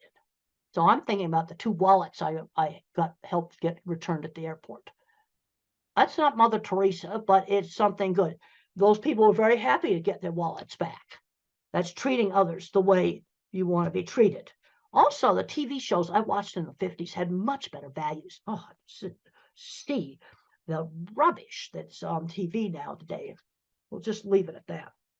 Now, another big problem that I had, and I got to have time to talk about that, is problems with anxiety. And a lot of these anxiety is biological. The next picture shows my squeezing machine. And the squeezing machine, deep pressure, helped calm me down. And for some individuals on the spectrum, deep pressure is really calming. I found out that my fear center was bigger than normal. The next slide. And I used to be terrified of public speaking and terrified of airplanes. And one of the ways I got over being terrified of airplanes was getting to ride in the cockpit and making aviation interesting. Take the thing they're scared of and make it interesting. Things get interesting. They tend to be less scary. But I have been taking antidepressant medication for the last 40 years. I'm on an old drug. Okay, it's fully explained in my old book. And you know what? The meds haven't changed. The generic meds are the same stuff we had 25 years ago. And so thinking in pictures is still accurate. We just did some revisions just a couple of years ago on it. And if you're thinking about, especially for a teenager or adult taking medication, I'd recommend reading a chapter that I call A Believer in Biochemistry. But a big mistake made with antidepressants is too high a dose, way too high a dose. Starter dose or less. Because if you go too high a dose, you get agitation and insomnia. No, the medication saved me. Colitis and other very bad stress-related health problems cleared up. They really helped me. That there's way too many drugs given out to little kids. Way too many powerful drugs given out to little kids. I've taken an old-fashioned antidepressant, Prozac or fluoxetine or sertraline, that's Zoloft, or Celexa. Some of these other drugs also work well. The next slides just show a rear view of my squeeze machine and how you can do cushions for doing deep pressure on children. There's another slide there showing swinging a child. And sometimes when you swing a child or when a child rides a horse, they say their first words because of the rhythm. Another slide just shows a weighted vest. These are things you can try. They don't work for everybody. See, this is the problem. Work for some and not for others. But if you work on kind of desensitizing to touch, that can be really, really helpful. You see, I could control the squeeze machine. Let's get back to this whole thing of control. Exercise. A lot of kids aren't getting enough exercise. I got a slide in there saying I do 100 sit-ups every night. I hate every one of them. Burst of hard exercise. really can be helpful, really helpful. Then my elementary school life skills training, we talked about the party hostess. Another thing is I sold candy for charity, and I was shopping by myself, a little toys. I got a little allowance, and I'd buy comic books with that. But if I wanted this little toy airplane, I had to save for 2 weeks. I was learning how to save money when I was 7 and 8 years old. The next slide just shows my work experience. I had a lot of work experience before I graduated from college. This is really important. I cleaned a lot of horse stalls. I had a little sign painting business, and I had to learn how to make a sign that somebody else is going to want. And my first sign was for a hair salon. So I put shampoo lady on it from a brand of shampoo. The next slide shows an ugly shed that I made look nice. You see, I had to do work that other people would want. And the next slide shows me painting a goofy sign for the Arizona State Fair. You know how I got that job? I showed off photographs of my signs. And the next slide shows my sign painting truck. And how did I learn to drive? This is a major hurdle. It's going to take longer. You have to spend more time practicing in a really safe place, like a big stadium parking lot, a big open field where there's nothing to hit, absolutely nothing to hit. And you practice like 20 minutes a day, maybe for a couple of months, maybe for 2 months, until you no longer have to think about how to push the gas, how to work the gear shift. You've got to get that operation of the car into what's called motor memory before you do traffic. Go at it a lot more slowly. And then I just have a slide there, tasks outside the home. A whole bunch of tasks there. That might be different in different countries, but the bottom line is I want them doing a task on a schedule outside the home. And this needs to start like at 11 years old. In the US, that replaces paper routes, which we don't have anymore. Next slide just shows, Lego Mindstorms might be one activity. Then I've got a slide in there that people were impressed with my drawings. That's really important. Then I've got a bunch of slides here that show selling myself rather than showing off my work. I got a whole bunch of slides on showing off work. Talk about showing kids interesting things. The other thing on getting jobs is we need to be getting in the back door. And there's a picture in there that shows the Swift plant where I first started. And I met the wife of the plant manager. Yeah, you see, use connections. And then there's my, I was wearing this shirt that's in the Cowgirl Hall of Fame when I met them. Using, connections to get into jobs, finding mentors. I know I'm running out of time here. Got to just rush through this. Finding mentors. My mother, my elementary school teacher. These are so important. And then I have a bunch of slides here that show jobs for the different kinds of thinkers. I don't think I need to read all of that to you. You can look at those. And then to finish up, I've got some stuff on medication in here. Let's try exercise before you try a drug. It's like, one of the big things that's a problem is way too many drugs are handed out like candy. That is wrong. And the medication I am on, the antidepressant, is relatively mild medication. The other thing is try one thing at a time. So let's say you try a supplement, like a gluten and casein-free diet, for example, that helps some kids. Try one thing at a time. If you do a new school and a drug at the same time, you don't know what worked. This is just a basic thing. And no medication is going to give you 100% control of anything. Okay, now in troubleshooting behavior problems, you got to figure out, is the problem biology? Because you might have a nonverbal person that doesn't speak, and they got a stomach ache, and they can't tell you about it. That's going to make a lot of behavior problems. That's biology. Or maybe there's certain loud sound that's bothering, or that's biological. Now, behavioral, sometimes you do things to get attention. The whole frustration with not being able to communicate is huge. but I have kind of a little troubleshooting list there of things to try to, especially with nonverbal clients. Then I have a list of painful things that can be wrong with a person who is nonverbal. There's been horrible cases where people have died from a burst appendix. They were nonverbal and they couldn't tell the doctors that they were hurting. And there's a whole list of things that can be painful things, and some books that it might be helpful. Okay, some of the supplements, probiotics. I take probiotics. They've helped me prevent urinary tract infections. They've worked. But I'm taking one probiotic. I'm taking one regular medication, discipramine, an old-fashioned tricyclic antidepressant, and I take one probiotic. I'm not taking pharmacies full of stuff. Let's try to figure out the stuff that works. I then have a list of the antidepressants, and in low doses, the things that they're good at is anxiety. I don't know about depression, but they work for anxiety. Low doses. And then you've got the atypicals, that's the heavy, much heavier drugs, and much more side effects. Things like obesity, for example, can be a side effect, and some shaking disorder. And you want to try to use the lowest dose that will work.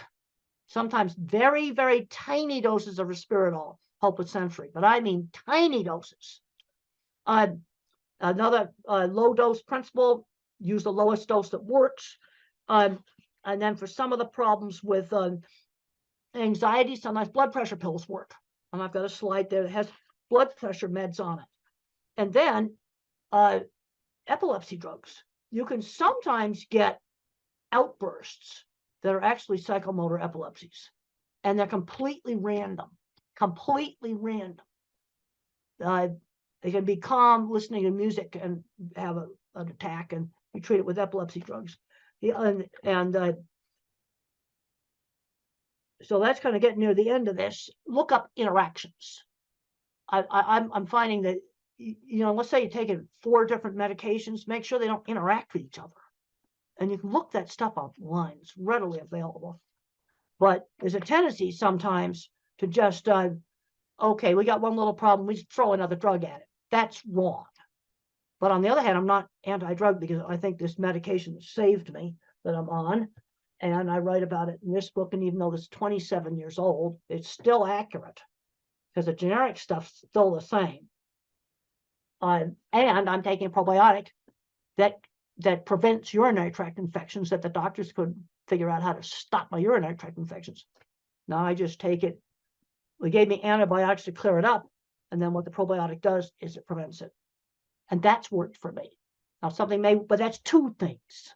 That's not shelffuls of stuff.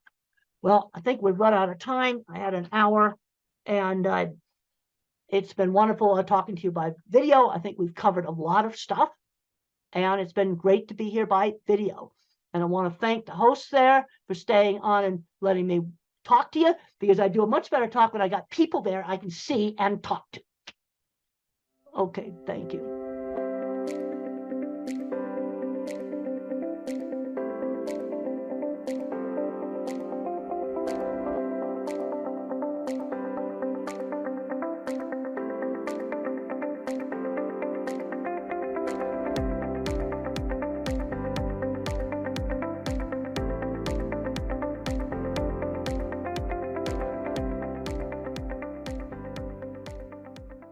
You're going to hear from 3 mothers who are having autistic children and very good professional doctors, 2 of them. So maybe I can start as a parent, and I know most of us parents here would be wondering, especially parents from Africa. So we're wondering, what are the more advanced interventional therapies, across the world? Because in Africa and in Tanzania, to be more particular, we're already used to the normal basic therapies. So we would like to know from you, doctors, what are the more advanced, intervention therapies out there? Yeah.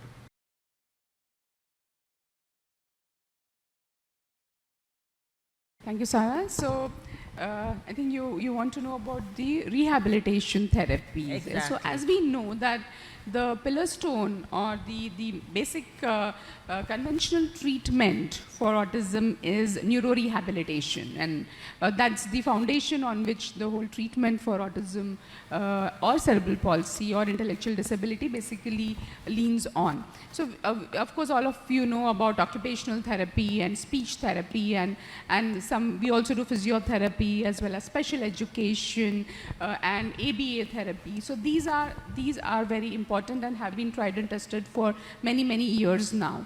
But what we also have, especially in India now, we have aquatic therapy.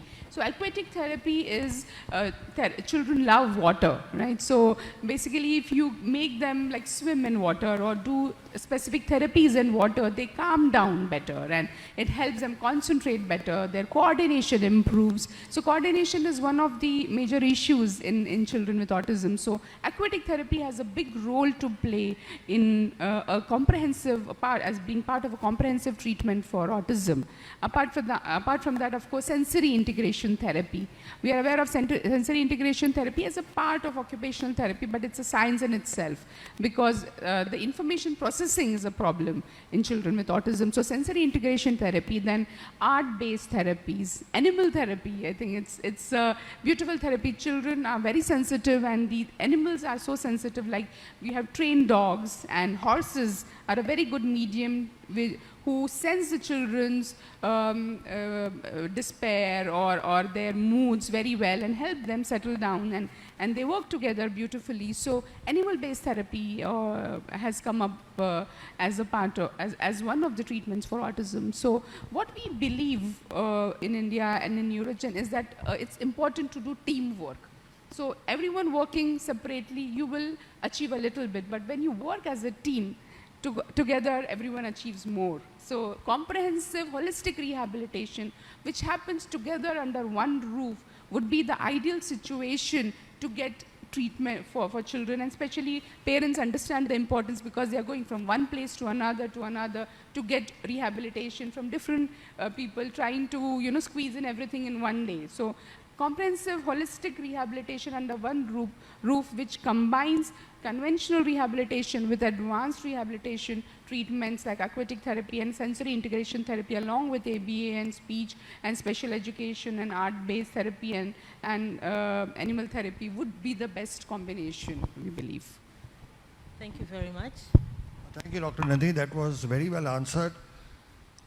But to answer your question, what is required, as Dr. Nandhi said, is comprehensive rehab.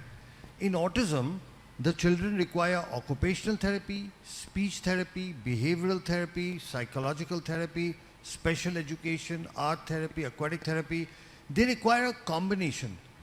What happens in most parts of the world, you will have an occupational therapist who will only give occupational therapy. Then you have a speech therapist who will only give speech therapy. And they don't work in isolation. What we've realized over the last 15 years of working in this field is you need a combination. So there is a need for centers where all of this can be provided together. Honorable Mr. Mulil was asking what we can do from a district level. What is required is facilities where all these therapies are available in one place. Also, when we are looking at this, we should not look at urban areas only. We have to think of the rural areas as well. And in India, what we have found is one of the best ways to work on this is to train the local village workers, local workers. They may not be professional rehabilitation therapists, but they will provide the basic care that is needed. So a structured rehabilitation program which has all the specialities is the need of the hour. And the important thing in this is this does not require infrastructure or money. Okay, this requires trained therapists. And we from our side, we offer, and I'm making this open offer, any therapist from Tanzania, Kenya or Uganda wanting to train in these rehabilitation therapies, we offer free education and training to all of you. So if all of you, and we have regularly been doing it over the last 15 years, people from all across the world have come, and we offer this completely free of cost. You're welcome to come to us. We will train you. because rehabilitation is human based. It's about people, it's about training, and we are able to offer that.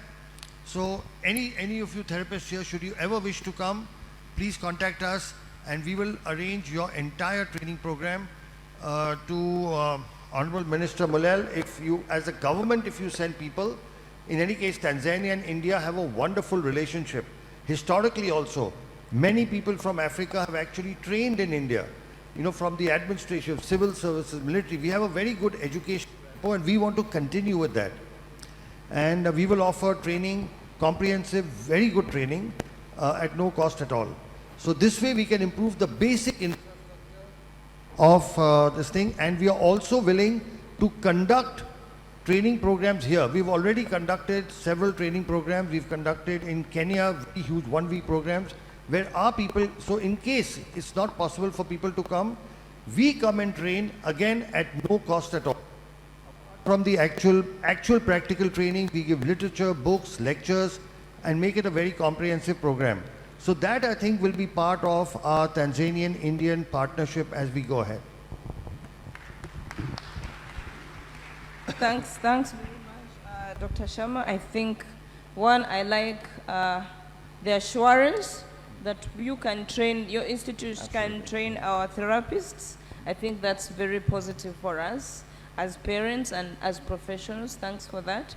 And I'll ask Madam Kate to go. Yeah, me as a parent, I already know like what are the autism physical symptoms. Like my son would run around the whole time, like flapping hands or having repetitive behaviors, playing with keys and all that. Do we really know what is happening in that child's brain? Is there any way you can tell us how can we know what is happening in this child's brain?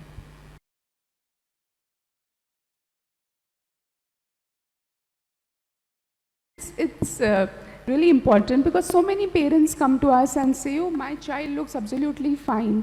What exactly is wrong? You know, people say that there is something wrong in the brain, but how do we know? The MRI, most times MRI is not done, and even if it's done, the structure seems to be fine. So at Neurodivergent, we went ahead and actually looked at really what is wrong in the brain, and this was done through functional imaging. So advanced scan imaging known as a PET-CT scan of the brain, which tells us about functioning of the brain. So structure-wise, everything seems to be fine, but when we look at the PET scan images, we find that there are certain areas of the brain which are functioning less, and that is indicated by, which is very easy to read, made it easy to read through a color spectrum. So we were explaining to the Honorable Deputy Health Minister also that, you know, when you look at the brain with those different color schemes, you see that there are green, lighter brain, green, yellow and red, which are normal functioning brain, but deeper parts, which when we say out and we think about what do they do, it correlates beautifully. So the small part of the brain, and one of the speakers yesterday actually mentioned that the cerebellum, the back of the brain, which is important for coordination, balance, articulation, chewing, integration of functions and movements and tone, is working less, and you can see that in the PET scan. The deeper parts of the brain, known as the medial temporal, which is responsible for understanding, learning, comprehension, socialization, emotional expression, this is working.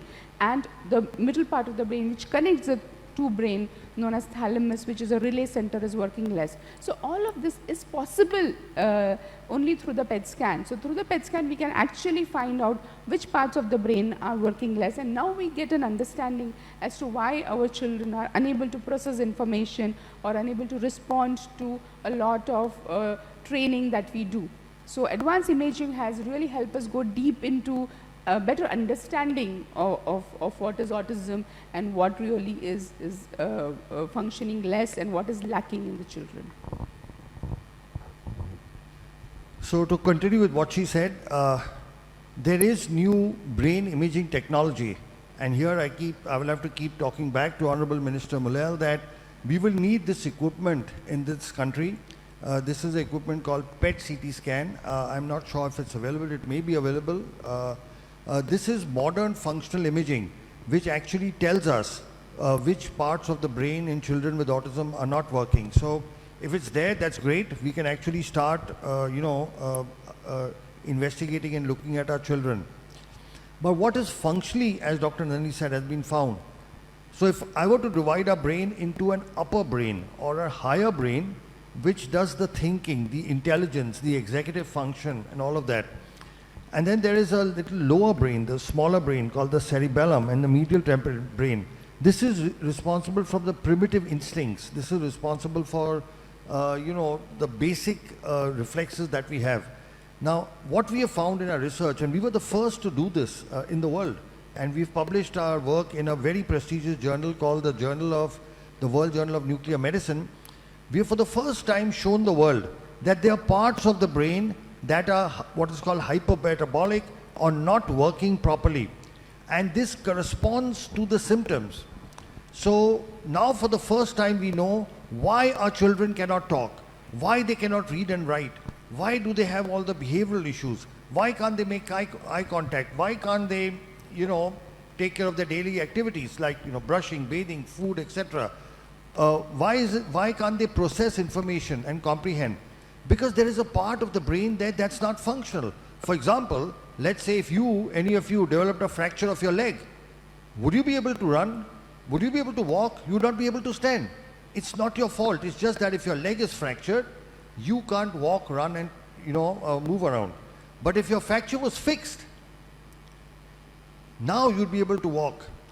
Now, this also answers a question that many parents have. Many of you will say, we have done all the rehabilitation possible and still our child is not improving. Okay, are there parents who will say that? There are parents who will say that, right? That we have done all the rehabilitation possible, our child is not improving because presently we are doing rehabilitation on brain that is not functional so much. But now there are medical technologies that can actually help improve this function. So understanding is the first step towards getting a solution. And today with the brain, the understanding comes from modern imaging techniques which include PET CT scan, MRI, EEG. MRI and EEG is available easily. But a combination of this gives us an insight. And once you have an insight into the problem, now you can find solutions. Thank you so much. I think that's wonderful. I have a question as you speak. So there is this brain, you've done your imaging, you've done the PET scan, you found there's something in the brain. I've heard there are new treatment modalities, hyperbaric oxygen, therapy, ozone. What is the role of those treatments in either treating or alleviating the symptoms of this brain?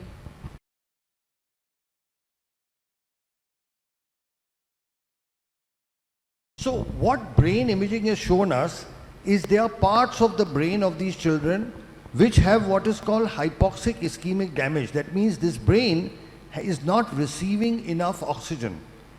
Now, if the brain is not receiving enough oxygen, then obviously one possible solution is to give it oxygen. But just giving normal oxygen does not help. What we have found and what medical science has found is you have to give oxygen under pressure. So right now, we are breathing oxygen at 1 atmospheric pressure, all of us. Okay? And when you breathe oxygen at 1 atmospheric pressure, only the red blood cells in your body carry the oxygen. In our blood, we have got red blood cells, white blood cells, and a liquid called plasma. Right now, all of us are breathing, only our red blood cells can carry oxygen. The liquid of the blood has no oxygen. But when you give oxygen under pressure, like 2 atmospheric pressure, now the oxygen goes into the liquid. Okay, so right now in our body, only our red cells are carrying the oxygen. When you give it under pressure, the entire blood is carrying oxygen. So much more oxygen reaches deeper parts of the brain. It goes to every part which may be possibly hypoxic. So there is this new technology called hyperbaric oxygen therapy. This is available, I'm not sure whether it's available in Dar es Salaam, but I'm sure it's available. It's normally used for wound healing. So far, hyperbaric oxygen has been used for wound healing. But what we have found is when we use it for oxygen, when we use it for autism, there are significant improvements, especially when we combine it with many other treatments. So there are a lot of scientific publications that actually show the benefit of this. All this requires is a hyperbaric oxygen machine. It's not very expensive and it is very, very simple to maintain. Most government hospitals, medical colleges do have hyperbaric oxygen. The only thing is they use it for adults. We have evolved a protocol for children, and we have successfully used it in several thousand patients. So we have this unique protocol where children with autism can be helped as well. Thanks. And is there, I'm asking as a parent,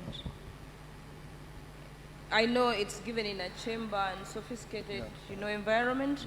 Is there a provision for a home-based hyperbaric oxygen? Yeah, so you do get home-based. The oxygen therapy we use, they are called heart chambers, where the pressure goes up to 2 atmospheric pressure, double of what we are breathing. You can get home chambers, but there the pressure goes up to 1.3 only. So it is a little better than what we are breathing right now, but not as good as medical hyperbaric. Also, those soft chambers are extremely expensive, and then once your child is finished, you don't have any use for that. But you can give home hyperbaric, but the pressure is much less. It's 1.3, whereas we need between 1.8 to 2. Okay, thank you. Thank you very much. Dr. Alok or Dr. Nandini, the ozone therapies and the HBOT therapies, that is hyperbaric therapies, they make a lot of sense to me as a parent because I've gone through that. Can you explain to us or to parents more about the regenerative medicine or the cellular therapy, and how is it effective to autism and other neurological disorders like cerebral palsy or stroke or any other neurological disorder?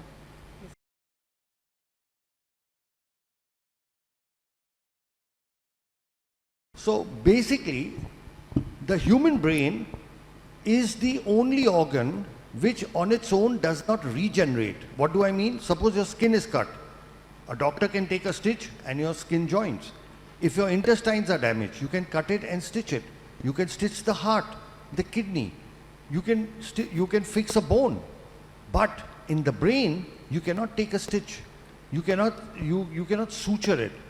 So all these years, for the last 150 years of modern medicine, it was believed that the brain is incapable of regeneration. Because till then, we had only 2 kinds of treatments.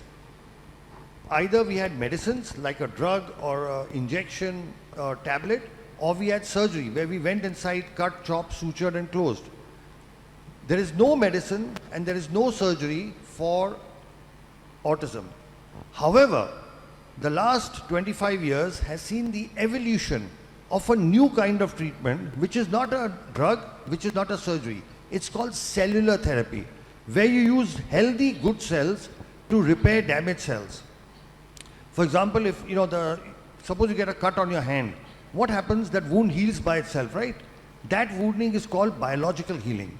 So now it is possible to repair damage in the brain through cellular therapy. So where do we get this from? What we do, there are 2 kinds of cellular therapy. One is when you take from the child's body or from the patient itself and put it back in the patient. And the second is when you take it from a donor. So there are 2 completely different types. Now, the treatment that we do, we take from the patient or from the child. And what we do is, just above the hip bone, there is something called the pelvic bone, where we put a needle and we take out the liquid in the needle that is called bone marrow. It's a very simple process. It takes 15 minutes. The child is given local anesthesia and sedation, so the child experiences no discomfort. Once we take out this bone marrow, we next take this to our laboratory, and from this bone marrow, we sort of filter it and separate it by putting it in machines called centrifuges, and then we isolate or separate the cells that we need, that are in general referred to stem cells. What we do is we use what is called mononuclear cells. So we have taken out, I'll repeat again, we've done a bone marrow, 15-minute, just like how you collect blood, right? You put a needle into your vein and collect blood. Likewise, we put a needle into the bone and collect bone marrow. It's just a collection. We have taken this to our laboratory. Now we've separated the stem cells, and then once the stem cells are ready, this takes about 3 hours. Then we call the child back to the operation theatre, and we make a needle puncture in the lower back. Why the lower back? Because in the back, our spine has got a fluid called cerebrospinal fluid, which circulates from the back all the way to the brain. So it goes to the brain, comes down. It's a continuous circulation between the back and the brain. So when we inject the cells into the lower back, into the fluid, within minutes it goes up to the brain. Once it goes up to the brain, the damaged areas, they pull the stem cells towards it, and once the cells are taken towards it, they start the repair process. Stem cells are known to multiply, they divide, and they convert into neural cells. And we have done all this, between 1998 to 2008, for 10 years, we did work in the laboratory, and we worked with animals. And we first showed and proved that these stem cells can convert into neuron cells and that they can repair the damage. So in this whole treatment, if you can see, there are only 2 needle pricks. With one needle we take out, okay, then we separate the cells, and then with a simple needle we inject it back. And what are we injecting back in the child? The child's own good and healthy cells. There is nothing from the outside. There is no chemical. There is no any artificial thing. There is no donor cells. So we are taking good healthy cells from the child, putting it back into an area where it is needed. So it's a very simple process. Did you understand the process? I can repeat it. A simple needle into the pelvic bone, take out the bone marrow, takes about 15 minutes. Take the bone marrow liquid, take it to the laboratory, filter it, separate the stem cells, and then call the child back and inject with a very thin needle into the lower back spinal fluid from where it travels to the brain. So the beauty of this treatment is it is so simple. It can be done anywhere. It's not complicated. It's not like the major, I'm a neurosurgeon, I do brain tumor surgery, spine surgery. That's also complicated. Takes hours and hours. You go and open the skull, go into the brain, do things. It's nothing like that. 2 needle pricks is all it requires. And we are using our own good cells and putting it back in the child. So we now have a clinical experience of more than 13,000 patients. People from all across the world, more than 100 countries, actually from 102 countries have come to us. And several patients from Tanzania, several patients from Africa. And with this treatment, we are able to repair the damage, and we have proved it in 2-3 ways. One, after the treatment, the child starts improving by itself. The understanding improves, the comprehension improves, the behavior improves, the eye contact improves, they get back their speech. Several of our children are able to go to schools. Many of the kids we have treated several years ago, they have not only gone to regular schools, but they've graduated. Many of them are now doing jobs. So they become completely independent. So our kids, in a few years' time, go off the spectrum. Why? Because now we've repaired the basic damage in the brain. Once the brain damage is repaired, now they are able to integrate and get into a normal life. So that is broadly what stem cells do. Did good. I tried to make it as simple as I can. Yeah. Thank you very much. Sarah? Yeah, thank you, Dr. Alok, for the detailed explanation. But I'm sure many parents here will be wondering, because we've heard a lot of things about stem cell therapy. How safe is it, and are there any risks behind it?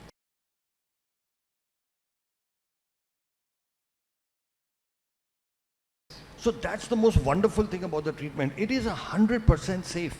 Why? Because we are not operating. We are doing just 2 needle pricks. With one needle we are taking out, with one needle we are putting back, and we are using the child's own natural healthy cells and putting it back. So there is no danger or no risk. Now the only possible risk, and we have published this as well, is in children who have epilepsy. Epilepsy is convulsions, you may be aware, where there is a past history of epilepsy. In 3%, it's a small ratio, but it's 3% of the children can develop epilepsy after the treatment. But if it does happen, it is treated with medicines and it can be controlled. This risk is not there in children who don't have epilepsy. So in children who have epilepsy, there is this 3% possibility. Otherwise, it's a completely safe treatment. We have a 0 risk of infection. We have no patient so far who's become worse than what they were before. As a parent, your main issue will be, my child should not become worse than what he is. So about that, I give you an absolute guarantee. And they're very strong words. A guarantee that a child will not become worse than what he is. He will not lose any skill that he already has. He's only going to improve. My question following that, again, thanks Sarah for that excellent question. I think that puts a bit of anxiety down. But in what age groups do you get the best results? Or who is the youngest patient? What's the age of the youngest patient you've developed with, you've dealt with? But also I want to know what age groups we should be targeting to make sure we maximize the benefits of stem cell.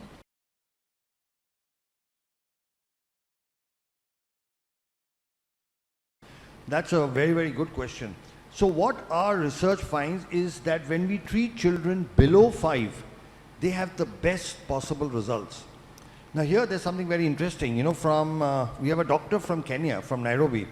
He's a pediatrician, and what he does is the moment the patients are diagnosed at 2 years, okay, he sends all the patients to us for treatment at 2 years.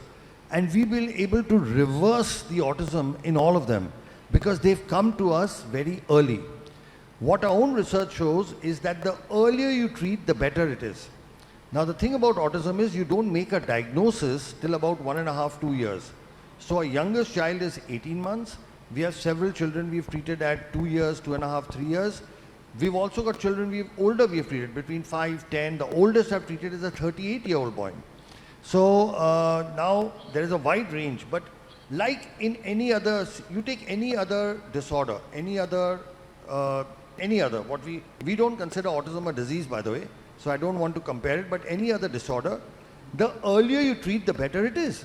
Okay, if you have diabetes and you start exercising and shift your diet, you can cure it without tablets or insulin. But if you start treating it late, then you need insulin. All right. The same thing is true of all diseases. The earlier you treat, the better results you get. And here is the problem. Everybody keeps saying to wait, you know, that wait till this treatment is more established. But the longer you wait, the lesser results you get.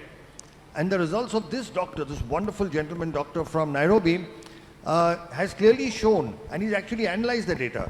You send children at 2 years and you can almost completely reverse the autism. Thank you. Let me ask, you're talking about a doctor from Nairobi who sends patients as young as they are 2 years old. Why is it that we go to some clinics or some therapy institutions and we find that stem cell is not recommended?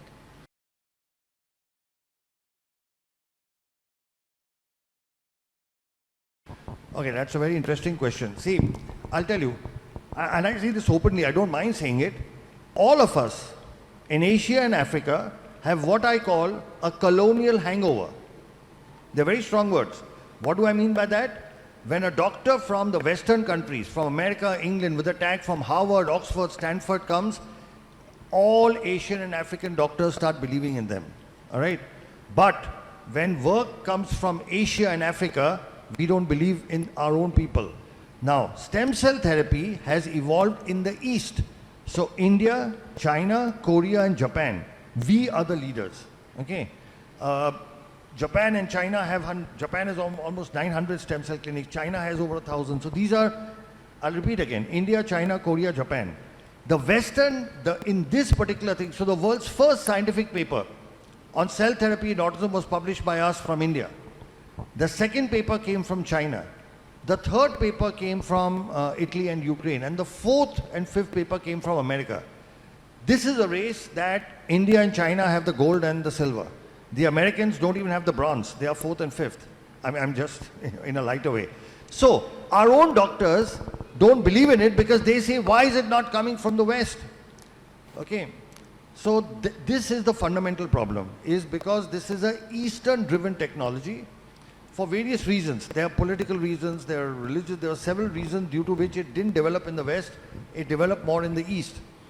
But now the West is trying to catch up. So in America now, at various universities like the Duke University and several other centers, they've now started doing it. But they are 15 years behind us, 15 years. So once now they start doing it, trust me, Your own doctors will start recommending. Once the results start coming from America, they will start believing it. There are a couple of other reasons as well. One of them is that a lot of developments in the medical world are driven by the pharma industry, big pharma. We know that. We saw what happened in COVID. It was, the big vaccine companies and all of that. Now, the treatment we do is not supported by big pharma because they have nothing to gain. In fact, they believe they have everything to lose. So the CEO of one of the biggest multinational companies told me, Dr. Sharma, you are an existential threat to us. I said, why are you saying that? He said, if you make everybody okay, who will take our medicines? Do you understand? Right now, children with autism have to take a lifetime of drugs. A lifetime of drugs for hyperactivity, for so many issues. When we treat them, they stop taking the drugs. So do you think the pharma industry is going to back us? They will not. Like the words he used, it's an existential threat. Right? So I'm not saying they're actively opposing it, and sometimes they do actively oppose it, they do a lot of things, but it doesn't have the support, So in various medical conferences and things, if the pharma companies are backing it, they won't even permit lectures on stem cell therapy.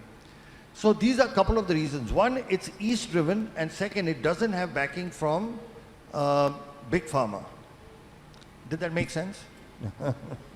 Thank you so much. And again, following that, the big pharma, I've heard that the US Food and Drug Authority has not yet approved stem cell therapy. Oh.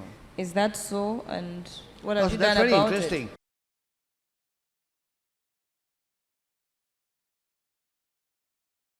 Because, like I told you, stem cell therapy has got autologous as well as things which are manufactured by companies and sold as donor. In August of 2022, a district court in the United States passed a beautiful judgment which actually said that when you take from the patient and put it back in the patient, you do not require FDA approval because FDA is Food and Drug Administration, and when you take from a patient, put it in a patient, it's not a food, it's not a drug, it's a procedure. So a federal court in the United States told the FDA that you have no jurisdiction over procedures. So now the whole question, it's not US FDA approved, is an irrelevant question. I'll give you another example. It's like the difference between you take an orange and make homemade orange juice, or you make canned juice, Tropicana or whatever you get here. Okay. Now to sell Tropicana, you need permission, right? You can't go through without. But to make homemade orange juice, you don't need permission. Right? Do you need permission to make homemade orange juice? So when you take from the patient, put it back in the patient, our Indian courts have said that. In 2019, our Indian High Court said that only for stem cell derived products when you're using, you need a license. The words were stem cell therapy is permitted. And a recent court judgment, because there are people who oppose this work. Just 1 month ago, they actually specified for autism. And the High Court of Delhi and the Chief Justice gave this judgment, said that this treatment cannot be discontinued. Okay, and actually spoke of patient rights. So in India, fortunately, our government has made this distinction very clearly. The equivalent of our FDA has said very clearly, if a company manufactures and sells something to doctors that is a product, it requires a license, like you require a license to sell canned orange juice. Our government says if you're a doctor doing it in the hospital, you do not require to take permission because it's a procedure. Procedures don't have an approval pathway. A product has an approval pathway. They are two separate things, a product and a procedure. So this is something which the Indian courts, the Indian government has said for a long time. Now the American court has also said the same thing. It is here that national leadership makes a big role. For example, our Honorable Prime Minister, Sri Narendra Modi ji, he is a big supporter of stem cell therapy. When he became Prime Minister, in his first address to Parliament, as to what his government will do, they included 5 areas where they will focus on research, and one of them was stem cell therapy. The other was nanotechnology, thorium research, but one of them was stem cell therapy. When he went to Japan, Honorable Prime Minister Sri Narendra Modi took time off and went to the stem cell laboratory of Professor Yamanaka, who won the Nobel Prize for his stem cell work. We are very fortunate and blessed that the Honorable Prime Minister Sri Narendra Modi ji has written a personal introduction for a book that we have authored. There's a book that myself and Dr. Nandri have authored on a disease called muscular dystrophy. And Sri Narendra Modi ji has written an introduction for that book. So what happens is, when you have the national leadership on top supporting something, it gives courage to the doctors to go ahead and practice it. You know, the Honorable Health Minister Mullen was asking what needs to be done before the equipment, okay, before the infrastructure. The government has to make policies and rules, and we'll share with you some of, you know, the which are there from our country, so that other doctors have become comfortable in doing this. Then there is, of course, need for awareness. Then, of course, there is infrastructure, and then there's training. And like I said, training is something we offer at no cost at all to different, we already do it. You know, we already do it for people from different parts of the world. Another thing, since we mentioned Prime Minister Sri Narendra Modi ji, he did something very, very interesting. There was a word for disability in our Indian language that was Viklang, which translated meant disabled, unable to do. It is a negative term. Viklang means you cannot do, somebody who cannot do things. And he officially changed the local word for disability from Viklang to Divyang, which means specially gifted. So officially in India now, you cannot use the word Viklang, which had been used for the last 100 years. You have to say Divyang, which means specially gifted. Now, in this one simple change of words, the Honorable Prime Minister has shifted the focus to what these children can do and not what they can't do. Now, this is so important because this change in mindset, and this comes from the top. When it comes from the top, it percolates down. It gives inspiration and motivation for people to get into the field. It gives inspiration for people to set up rehabilitation centers. It gives motivation to set up special schools. Because the rate at which this autism is increasing, we will have, you know, like it was mentioned in, I think Sarah, you mentioned in your talk, you know, the most accurate figures for autism come from America, from the US CDC, which says that 1 out of 36 children have it. Last year it was 1 out of 44. And before that, it was 1 out of 53 or something. And before that, 1 out of 66. So if you read, and these are not our figures, the US CDC's figures. The graph is going up like this over the last 10 years. By this ratio, next year it will be 1 in 15. And the year after that, it may be 1 in 5. These are the most accurate figures in the world. We are not aware of it. There is a, I don't know what to call it, a pandemic, endemic, what, of children suffering with autism and other neurodevelopmental disorders that will hit us so badly because we do not have the infrastructure for it. And here, governments have a role to play. So again, one more thing, since I keep talking of our Honorable Prime Minister, and this is something I'll share with you, you should please study this bill. He passed a law called Rights of Persons with Disability Act in 2016. It's a wonderful bill in that he's listed 21 disabilities and has clearly, by law, by an act of parliament, mentioned a whole lot of privileges and rights that parents have. For example, one problem you must have faced is normal schools do not take your children for education. Is that correct? I'm sure all of you have experienced that. You go to a normal school, they say, we will not take this child. By law, our Honorable Prime Minister said, no school can refuse a child with autism. It is the responsibility of the school to arrange shadow teachers or other special. So all schools by law now they cannot say no. So again, all this comes top down, right? We can work in the environment, we can put in hard work, we can slog, we can do everything. But once you know that your government, has their hand above you, then we can go the extra mile, we can do whatever else, and there will be opposition. The work we do has a lot of opposition, a lot of critics, a lot of vested interests have tried to shut us down. They've made all attempts to shut us down. But again, at the higher level, when you have a support, you keep going on. So that's a long question to a short answer. Yeah. Thanks very much. Again, I am representing parents, the majority of the parents, but I also happen to be a professional. I have two questions. One is to the government. I think in East Africa, maybe I would speak for East Africa that I know most, we do not know the magnitude. We do not know how many people are living with autism because we haven't done the researches that document those figures. It's only a few of us that can come out and say, we have children living with autism, but we do not know how many out there they are. We'll advocate as parents, we'll come to you and knock at your doors. We need to carry out this research to know, because like they said, it's a pandemic, but we don't even know what we are talking about. We need funds, we need a budget aside to get into the nitty-gritties and know how many children we are planning for that that are living with autism. That's not a question, it's a plea to the government. My question is, as a mother with a child on the spectrum, I take my child for treatment and the child is, given whatever they are given. But as a mother, I think I'm more autistic than my child. I have the worries because I understand what autism is. And I worry about the future of this child. Do you have anything for us as parents to also manage those symptoms that we display of anxiety, of depression, of hyperactivity? Because when you go to a hospital, I can tell you some of the parents will slap the doctors because they are frustrated and angry. Do you have anything for us or any advice for us as parents? That's one question.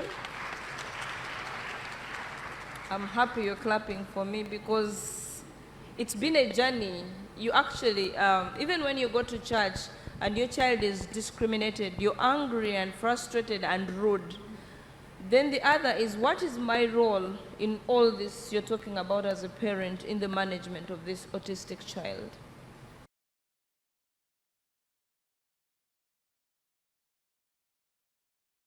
Okay, I think that's the single most important question you've asked, because you are asking what is the power within parents, what can you do at home?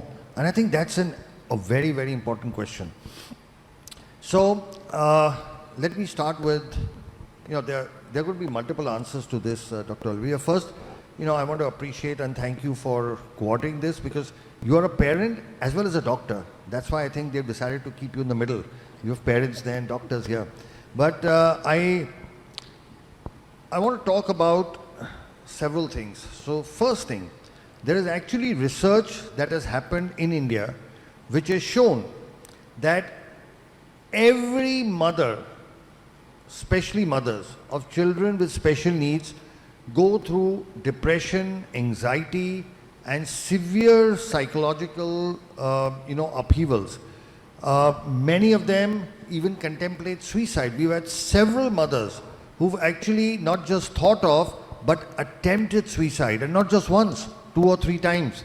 And whereas for others, they may not understand, I think as mothers, you will understand why a mother would want to commit suicide, because it's just so difficult to handle. Now, the thing about autism is it's called the silent disability because you can't see it. The children look normal, right?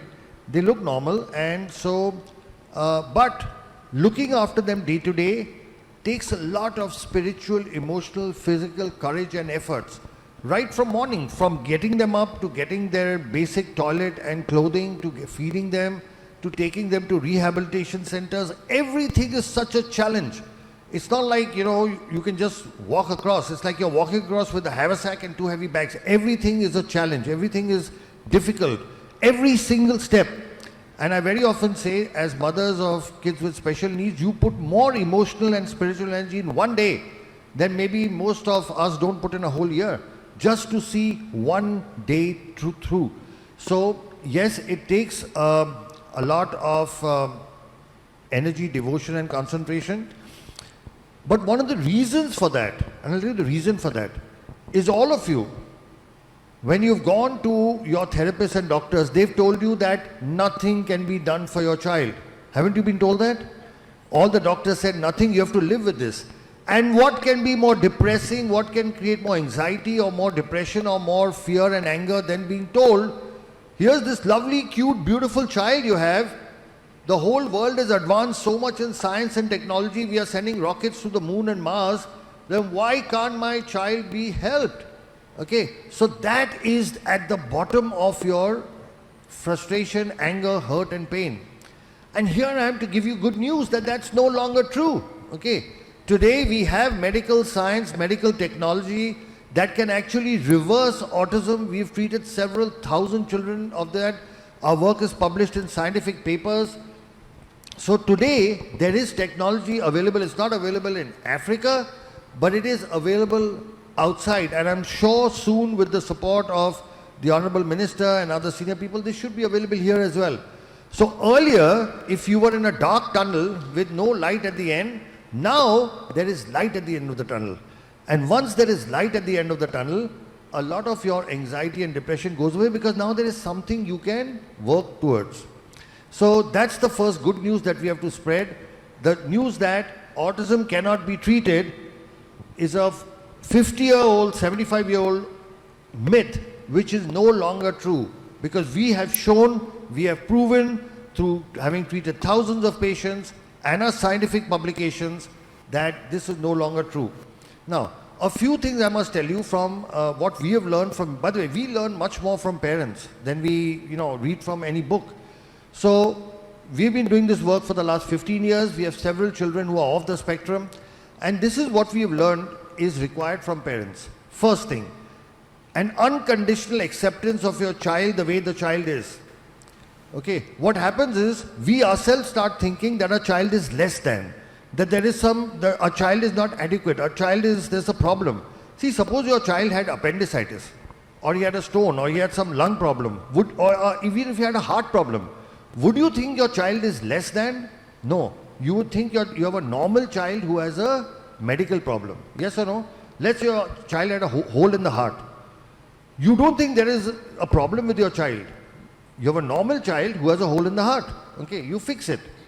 But when a child has autism or a child has cerebral palsy, we think there's a problem in the child. Now, so that's the first thing you have to change. Our children are different. They are not less than. I'm repeating it in reverse. Our children are not less than. They are different. Just like somebody can be tall and somebody can be short, somebody can be fair and somebody can be dark, somebody can have black eyes and somebody can have blue eyes. Some people have brains like us and some people have brains like our kids with autism. That is the only problem, and that is something which can be fixed. So the first thing we have learned is we have to accept our children the way they are. In no way be embarrassed or ashamed or look at them as less than. Be proud of what our children are accomplishing despite their limitations. Step one. Step two, what we have learned is the importance of family. Nobody talks about that. All right? What we have found is when the family works together as a solid unit, the children tend to do much better. Very often what we find is the entire burden comes onto the mothers. And here I'd like to address the fathers in the audience, if there are any fathers, that the father has a very important role to play. See, majority of kids with autism are boys. There's a 4:1 ratio. And as I'll address all the fathers. When we were small, who did we look up to? We looked up to our fathers for behavior, right? The mother was for love, affection, food and all that. We always looked up to our fathers. Kids with special needs also look up to their fathers. But unfortunately, fathers have to make a living, they have to work, they are outside, and they are not able to spend enough time. What we have found is that when fathers spend time with autism boys, the kids recover much more and much faster. We've actually found that what it takes an autism father 1 hour to teach, it takes the mother 4 hours to teach the same thing. Not because the mother is not a good teacher, because the children learn faster from their father. So we have found that family is the single most important thing, and that kids whose families are supportive, when they work as a team, who wins a cricket match or a football match or a hockey match? The better team. And the family is also a team. And when the family works in sync, with the mother doing some things, the father doing some things, the other brothers and sisters doing others, grandparents have a very important role to play. In fact, we find that children who live with their grandparents tend to do a little better, because grandparents have also a big influence.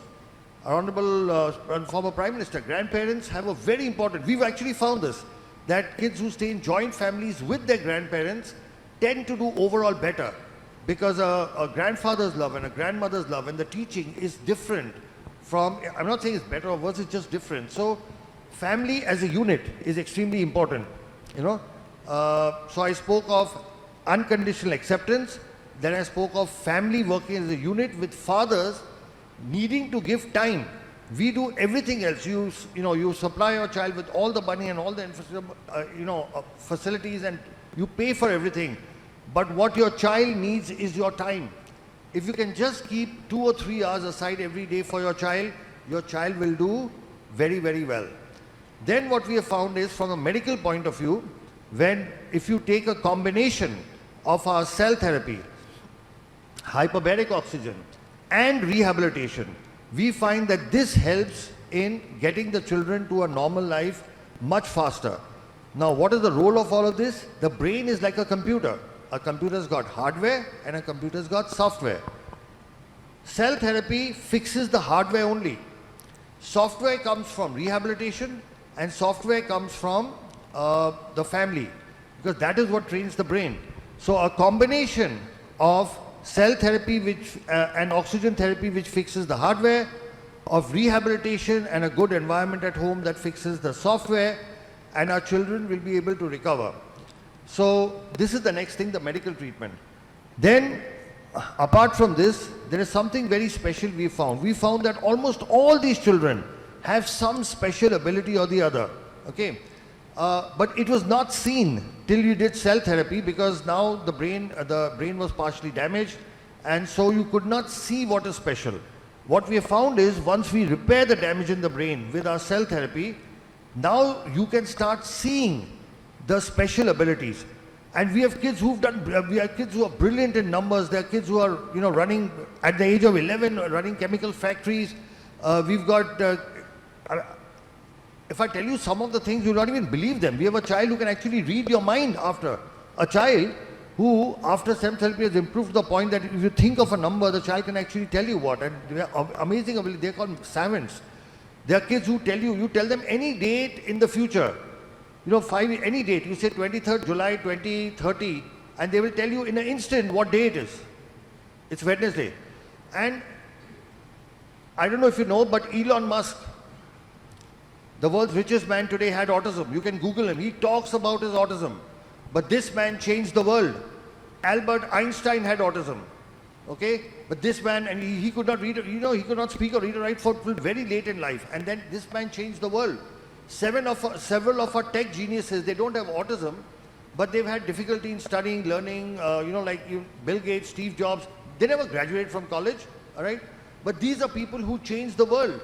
Leonardo da Vinci is believed to have had autism. So these are exceptionally gifted people. So the one thing that you have to do, see, you are talking about bringing your children to normal. I'm saying once you get, they do exceptional things. They do the most brilliant things. And that is proven by already. Look at Elon Musk. He talks about his autism. He doesn't hide it. He says he had this, but he changed the world. So we have to change our thinking. Instead of looking at what they can't do, we have to look at what is special about them.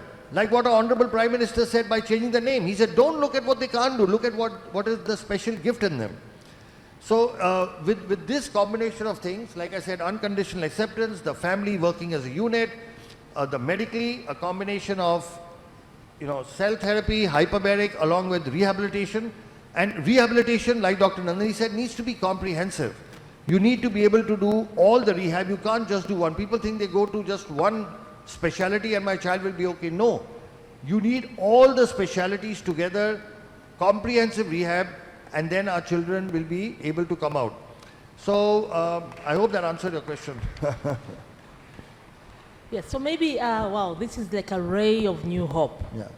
I'm sure all the parents here, some of them who might have lost hope, but with everything that you've explained, it's actually truly inspirational. So my question is, you have spoken about stem cell therapy, and I'm sure in the minds of many parents, they are wondering, wow, it's expensive going to India. Before even you think about how much the operation cost, you think about even the air ticket and the flight and accommodation and everything. So is there any plan to bring this in Africa?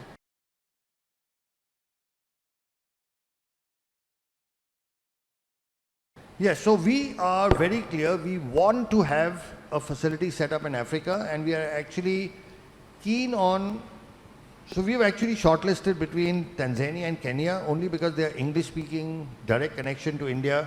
So to give you a background, for example, the government of the Bahamas actually invited us and gave us permission to start this, and we've just been there recently, and in 6 months, We are going to open a full-fledged facility in the Bahamas. This is to cater to, the facility will be in Nassau, the capital, and there we have government permission. Just like again we have a former Prime Minister with us, there we have a former Prime Minister working with us, and we have government permission. Because we have government permission, we are setting up a facility there. We are very keen on making something available in Africa itself, and we would like to have it in Eastern Africa simply because of our closer cultural connections, easy, short distance of travel, direct flights and all that. And we have people like you, mothers like you who would back it up. So yes, we want to bring this to Africa, but it's not easy. It will require, permission right from the top, from governments. It will require infrastructure. It requires resources. But this is something which you as people, because the most powerful voice on the planet is that of a mother, is that of parents. When you speak out, honorable ministers, prime ministers and presidents have to listen, because we all democracies, they represent us. So your voice is what is important. Not us. We've come, we've shared our information, we can share our technology, but your voice is what is important. You have to ask for it. You have to show, show what's happening. Right now, there are so many people going from Africa outside for the treatment. It's high time Africa had its own stem cell facility, which would not be just for Tanzania or for Kenya or wherever, but for the whole continent. So people would not have to travel long distances. So we are very keen, we are willing to partner, but this is something which you people have to take the initiative. You have to, eventually it's all about people. It's your voice. Thank you very much. I think we are coming to the end of this session. Mothers, you've heard, we have a great voice. Let's get together and advocate for this. Fathers, please support us. Don't abandon us. Be with us. This is a journey that we have to walk together. And there is hope that we can say bye to autism, but only if we put in our every energy to support these children, seek the available treatment options. I think we can say bye to autism for the most part. Thank you so much, our able doctors. I think you've given us a lot of hope. You've explained a lot. You've allayed our anxieties. I think now it's on us to follow what you've told us. Thank you so much, Dr. Aurelia. Thank you so much. I really appreciate the fact we have 3 mothers from 3 East African countries. Kenya, Tanzania and Uganda on this platform. So I think you represent all the mothers, not just of East Africa, but of all of Africa, all right? And if you take the initiative, trust me, believe me, the power of your voice is a force of nature. It cannot be ignored, okay? And a mother's voice does something. It reaches out to people. It touches people. And we've actually seen that in our country as well. When we had, different situations, when we had mothers speak up, everybody heard them, okay? More than doctors speaking or hospital speaking. So I just want you to know the power that you have within, the same power and energy that you've used to bring about improvements in your kids, that could now be extended to all the kids of the continent. So it's been a real pleasure. And Dr. Nandi, you want to continue? No, I just want to say thank you to the mothers. They've done a great job to represent all of us. Thank you, mothers. Thank you. Thank you so much. That was good. Before you go, you've done a great job. Thank you so much. I know there's a lot of people who wants to ask questions, but because of time, yes, there's a lot of hands. Because of time, I would like, because our minister, our deputy minister has a question, so can we please take the mic to him? At least we answer questions from him, and then we'll see if we have more time to invite more questions. Naomba makofi tena tafadhali.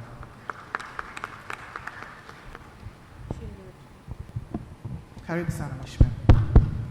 I don't think it is a question, it's just good news perhaps. He said, Professor, he said about the PET-CT scan, if we have in the country. Yes, we have. It is in Ocean Road, okay, our Cancer Institute. So actually last month they completed it to connect it so that it can start function. We expect this month it's starting to work. Very good. Yes, so we have that. So it's a good news to the parents when we are talking about PET-CT scan now we have in the country. Another thing is hyperbaric oxygen machine, you said. Yes, we have it in Muimbili. Yes, in 2 weeks it will start functioning. So we are working with the professor so that we can see, so that it can accommodate everything you want. You were saying if it can accommodate everything, but if not, we can make sure that it will accommodate. But we have those two things, then now we remain with issue of, yes, we are doing bone marrow transplant. Yeah. Please, perhaps the professor can explain a bit. Thank you, Honorable. So just to add, to increase the insight, we are also doing bone marrow transplantation. Okay, very good. In one center, we are doing autologous bone marrow transplantation. Okay. In another center, we are doing allogenic bone marrow transplantation for children with sickle cell. So I think that also opens the potential for doing stem cell transplant. Absolutely. Yeah. So all the technology is there. We just need to put it together now. You know? That's great, Yes. wonderful news. Yeah. Yes, that's what I'm trying. I just have to say that so that the parents can hear that. Yeah. You talked of many technology, then we can see how is our capacity by now, then we can move from there going forward. But something is going on. Thank you. Thank you so much.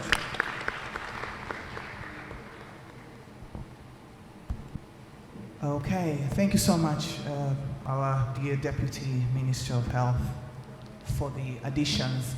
And I would like to also, with due respect, call you, Honorable Deputy Minister, to come on stage and give these beautiful people something that we've prepared for them. So please, if you don't mind, kindly come on stage. The panel discussion was great. Thank you so much.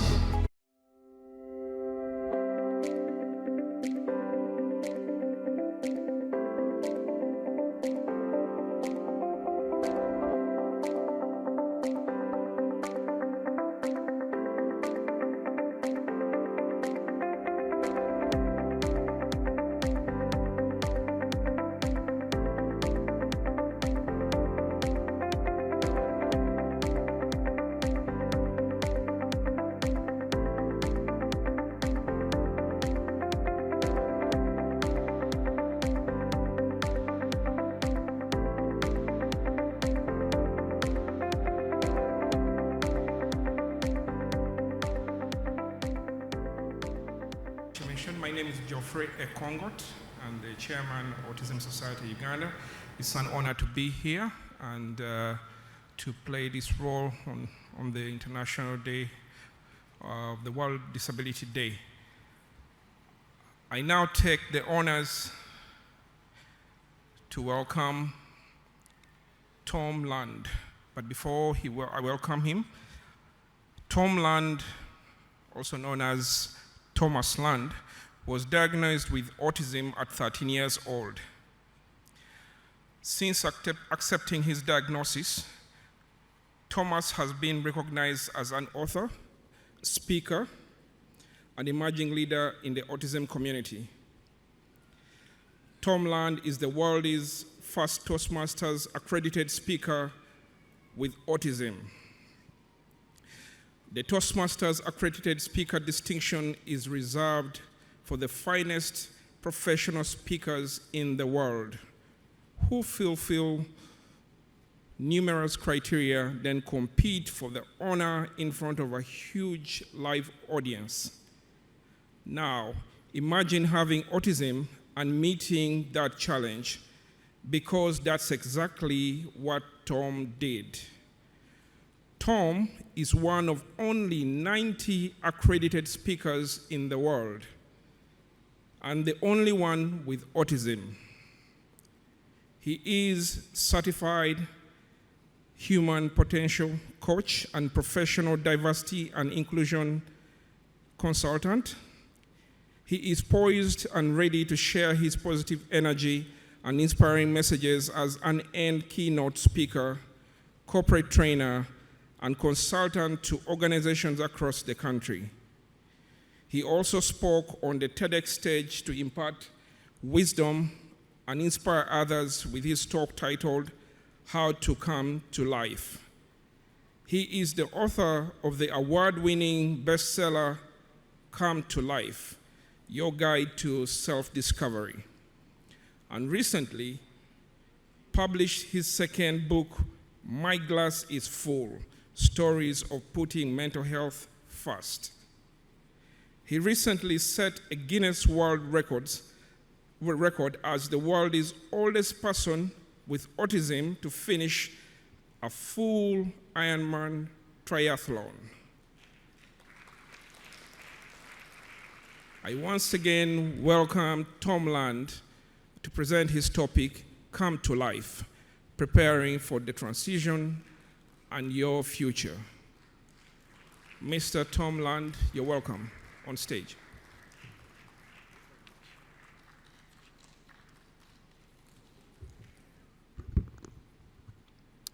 Hello, everyone. Thank you so much for having me today. It's an incredible honor to be in your presence at this conference, and it's actually something I wanted to share. I have a bucket list, 101 things I want to do before I die, and one of them is to give a keynote at an international autism conference. So with this speech, check. This is also my first time in Africa, and I've now visited every continent in the world except Antarctica, so if anybody knows how to get down there, see me after the speech. I want to break the ice with a quick question. Tanzania or Tanzania? Applause if it's Tanzania. Applaud if it's Tanzania. You know, I've heard both pronunciations, but I've always wondered, is there a right or is there not? But even though we have different opinions or perspectives or pronunciations, it's all talking about the same thing. And I want to keep that in mind as I go through this presentation with you today. And may it unite us in our work. Next slide, please. So you heard a little bit about my accomplishments, and interestingly enough, when I was younger, I didn't talk for about 6 months. But by the time I started talking again, I could read, I could write, I could spell. I was like a sponge full of water, just ready to be run out. And I was ready to get a whole lot done with my life. And I've gone through a number of trials and tribulations and triumphs.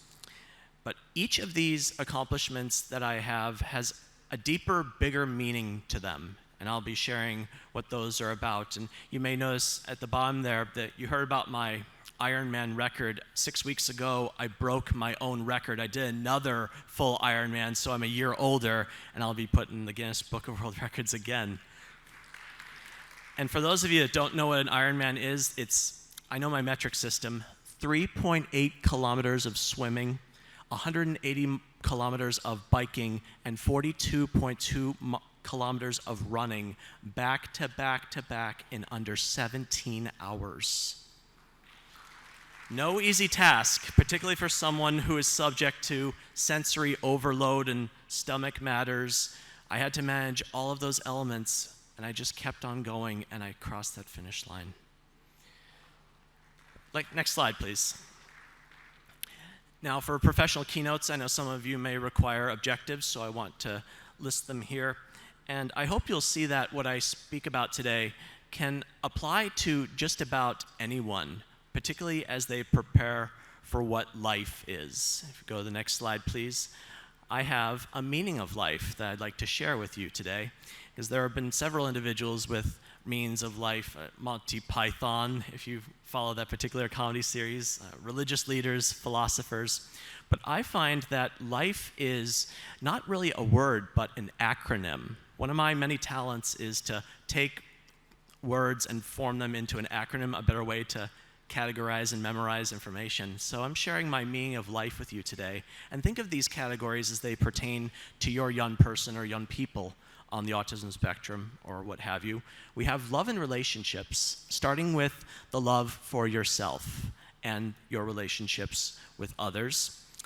We have independent living, and that's not necessarily limited to being on your own or moving away from home, but about making decisions about your life, being in charge of your life so that you take it to where you want it to go. Then there's the F, which stands for further education, not limited to college or a university or a degree or diploma, but keeping an open mind, having awareness of what trends are going on in the world, and also being mindful to what other people have to say. So you have the most information you have to make an informed decision. And finally, the E stands for employment, because particularly when it comes to autism, there are more unemployed or underemployed individuals on the autism spectrum than any other class of disorder. And I think that is something we definitely need to work on putting a dent in, because our young people deserve to find something that they do well and can contribute to society, and if all goes well, make them earn their own money. Next slide, please. Telling you a little bit about my dream, right around the time I got diagnosed, I knew that I loved Star Wars and I was good with numbers, and I told my parents, I'm going to be George Lucas's accountant. And I set that into motion. After I told them, my parents about though, they could have said, Tom, that is a pipe dream. You really think you can be George Lucas's accountant? But they didn't kill my dreams. They instead gave me a reality check. You want to be George Lucas's accountant? You have to go to college, you have to pass difficult tests, you have to find work in the entertainment field. He's not going to hire someone right out of high school. And I have a bit of what I like to call a Batman mentality, like where there's a will, there's a way. Even if there's darkness, I'm going to find a way through the light. So I said, challenge accepted. And I went to college, and I passed the CPA exam, that's a certified public accountant. And, well, thank you. For those of you that have heard of it, it's probably one of the most difficult tests there is. And I worked for Disney straight out of college doing property taxes. And after I left Disney, Disney would go on to acquire Lucasfilm, George Lucas's company. So the way I see it, retroactively and indirectly, I was George Lucas's accountant and felt like I'd accomplished my goal. And I had several years as an accountant, worked in a Big Four accounting firm internship, had some temp jobs, but I finally got something I was striving for, and you might want to write this down for your young people. Please write down permanent, full-time employment with benefits. Permanent, full-time employment with benefits. And if possible, gainful employment so they can make enough money and save for a rainy day. That was something I was striving for my entire career, and I finally got to that level working as a CPA in the corporate environment in the private sector. But if you go to the next slide, and I think you may have already seen it, the one with the laptop, it cost my physical, mental, and emotional health to get to that financial level. I dreaded going to a desk, sitting there all day, crunching numbers that would not matter in a few years. At the same time, I also saw and heard stories from my peers crashing and burning in life because they did not know themselves. They did not love themselves, and they were not being themselves. So 8 years ago, I decided to leave my accounting career behind completely, put in my 2 weeks notice at work, and now I give speeches, I tell stories, I do coaching, I do consulting. So I want to reach people on a personal level. And yes, let's go to the Toastmasters slide next. Because after I left accounting, I knew I had to better my public speaking. Back about 2 slides, please. I knew I had to better my public speaking skills. And mind you, we fear dying more than speaking in front of an audience. Wouldn't you agree? You wouldn't want to be up here right now doing this, would you? Or maybe you would, but I've found that if I can master the art of public speaking, I could probably cheat death, but at the very least, I can tell a story, do something that will resonate with you. So the Toastmasters organization has an accredited speaker program designed for those that have mastered the art of public speaking and apply it to a particular trade or line of work.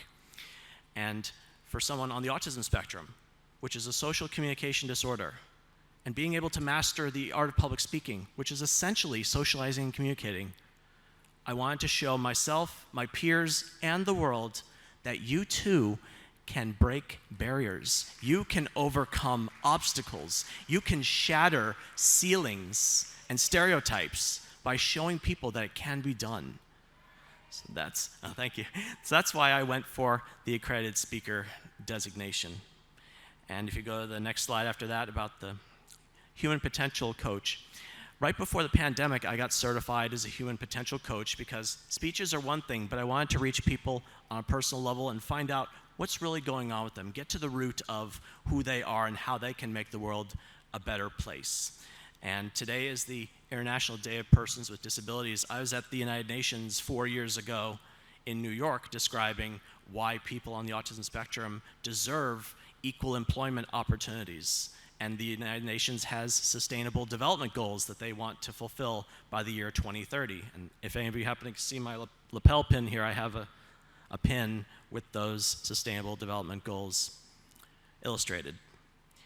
And if you go to the next slide, I have a long-standing partnership with the Los Angeles Police Department Mental Evaluation Unit because law enforcement, police officers, people that protect our community, our young people are likely going to have an encounter with them.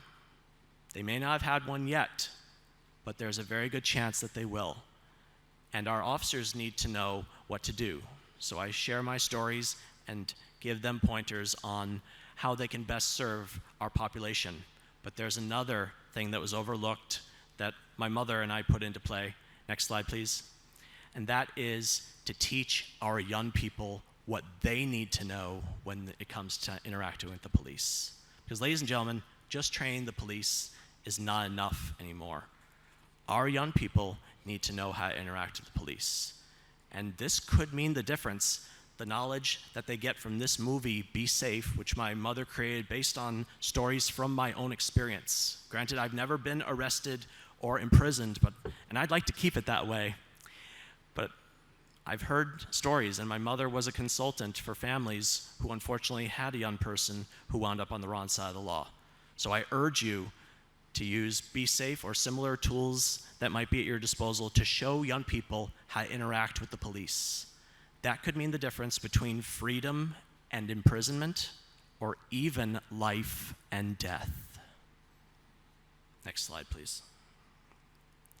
So looking at those life outcomes, the LIFE I brought up earlier, raise your hand if you think our population's having good outcomes based on current circumstances. I'm not seeing many hands out there at all. And that's kind of the point, because if you go to the next slide here, particularly when it comes to becoming an adult or accepting a high school diploma, those seem to be, at least in the United States where I come from, the things that make the services amongst our young people just disappear. They fall off that cliff. They were getting services in school, but once they become a legal adult or get that high school diploma, it's like, you're on your own, goodbye, good luck. And that's not right. Because if anything, autism does not disappear when you turn 18 or get a high school diploma. If anything, adults need more services than most. They need that support. It is a lifelong condition. And we can do better to support our adults as they grow up and walk through life, figure out who they are, what they want to do, and how they can make the world a better place. Next slide, please. So how do we empower individuals with autism and improve those outcomes when it comes to life? And that brings us to the next slide, which is a book that I wrote called Come to Life. After I left accounting, my mother and I put our heads together and decided to write a book sharing my secrets to success. Because a lot of times people are lost when it comes to what's out there for them, or when they turn 18, it's like, now what? And when I started college, I had a huge realization that there were so many choices that had been made for me, like my classes were decided for me. I was now at the point where I had to be the one to make decisions. Ladies and gentlemen, life doesn't come to you. It's up to you to come to life. And that's why I named the book Come to Life. I think too many of our young people are sitting back at home waiting for some kind of miracle to just drop into their lap. You have to be the one to go out there and find what you're looking for. Pursue the success and the life that you crave. Nowadays, those go-getters are being the ones that go out there and make things happen. they are the ones that are taking charge and being the change they want to see in their lives, as Gandhi would say. So I explained to my peers in the chapters of Come to Life, which I'll be going over with you today, how they can be their best selves. Next slide, please. Beginning with chapter 1, driving your life forward. Now, mind you, you do not have to know how to drive or operate a vehicle to drive your life forward. Wouldn't you agree? But as far as where you are in the car of life, if you will, you could be in the driver's seat, you know where you're going, you can get yourself there. Or maybe you're in the passenger side, you have an idea of where you want to go, you're telling someone else to help you get there. Or maybe you're in the back seat of the car. You don't know where you're going, may not even care where you're going, you're just along for the ride. Raise your hand if you think your young person's in the back seat right now. Okay, we've got a few people, but really what Come to Life is all about is about getting our young people out of the back seat and at least into the front so they have some say in where their life is going. That is the foundation for success. Next slide, please. Now, one of the first questions my mother asked me as we were getting this book together, she asked me, if you could tell your peers one thing, what your secrets to success are, what would it be? And I said, know yourself, love yourself, be yourself. That's a mantra. Yes, thank you. That's a mantra that I created and I live by to this day. And we have a term in our family called video talk. When I say something I heard in a movie or a TV show, and my mom asked me, was that video talk? Did you hear that from somewhere else? I said, no, that came from up here and in here. And it's what my message is to my peers, and I think the world as a whole. Know yourself, love yourself, be yourself. That sets the tone for what comes next. So as far as driving your life forward, and then we get to the 3 elements of that mantra. Next slide, please. Starting with knowing yourself. Aristotle said, knowing thyself is the beginning of all wisdom. And this is particularly true when it comes to a diagnosis or a condition you may have. Raise your hand if you have not told your young person about their diagnosis. Really? All of you have told your young person that they have autism and they understand it completely? That's pretty impressive. But in some cultures, they do not tell their child about their diagnosis. There could be many reasons for that. Parents might be in denial. They think it'll crush the kid's spirit or self-esteem. And all too often, that causes the child to become confused because they're going to grow up, possibly sense something is different about them, and they're going to go to their parents looking for answers. What's going to happen then? And if the parent knows about it and doesn't tell the child about it, how's that going to help the relationship or the family dynamics? And also when it comes to knowing yourself, it's also about understanding not just your strengths and what you're good at, but also your, what we call in Toastmasters, opportunities for improvement. And I have my fiancée Rosetta here with me. We're both Toastmasters, so we're both all about observing what's good and what can be improved.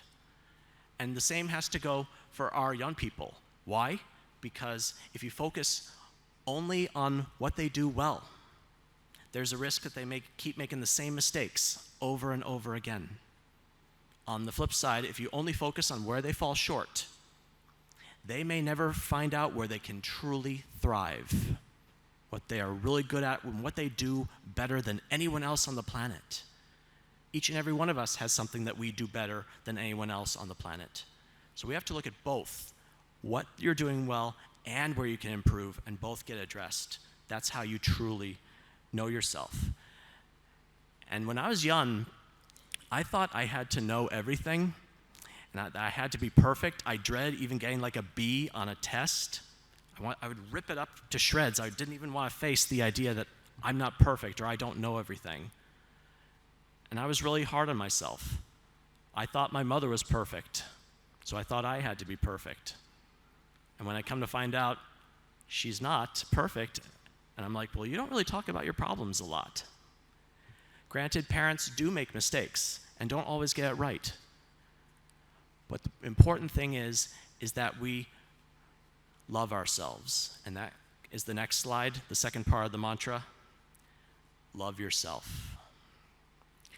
It was RuPaul who said, if you can't love yourself, how can you love someone else? Can I get an amen on that? Yeah, that's more like it. When it comes to your diagnosis, being in denial about it or wishing that things were different, that's just time and energy wasted. And my parents did something for me that really set a tone and made a huge difference in my life. They let me know that they would love me no matter what. I didn't have to change. Yes, thank you.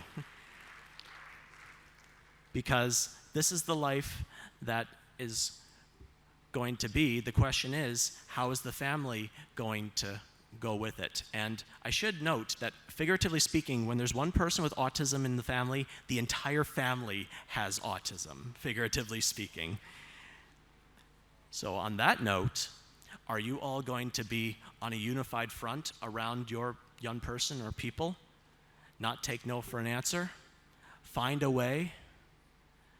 I think that is needed more and more in this world. And I'm very grateful to have had a supportive and loving family that saw the potential in me, wouldn't stop fighting for me, because it helped me see that I'm worth fighting for, and I'm going to start fighting for myself. And I also had to be mindful of who I'm keeping in my life too, because family is with you more or less forever, but when it came to making friends, anybody here ever been told or had someone say to them, I'll be your friend if, or if you do something for me, I'll be your friend? Do you think that's unconditional love, or that's a real friend? And do you think our young people would question that and think, something may be up here? So we need to be mindful of the company we keep, and also see how we can give back to our community, particularly for those that might have difficulty finding and keeping a job. Community service, volunteering in nonprofit organizations, I did that for a number of years. I still do it to this day, and I make a difference. So being able to give back to your community is another part of loving yourself. And something I had to be mindful of is I grew older and had to weed out those people who maybe not were true friends or wanted me to be something different. That brings me to the third part of the mantra, if you go to the next slide, which is be yourself. It was Coco Chanel who said, beauty begins when you decide to be yourself. And this gets a little bit controversial at times, because each and every one of you, I imagine, has some kind of idea or vision as to what your young person's life might be like or look like. The question is that what the young person wants? Is that being who they truly are? Or is their authenticity being jeopardized a little bit? Because, mind you, I wanted to be an accountant. My family supported that. And everyone seems to have these suggestions about how we can be better people on the autism spectrum. But it kind of begs the question, why not just like us for who we are?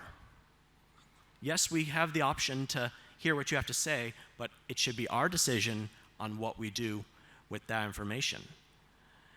And if, like me, you understand the value of input and how it can help you become your best self, there's being yourself and there's being your best self, that could make a difference too.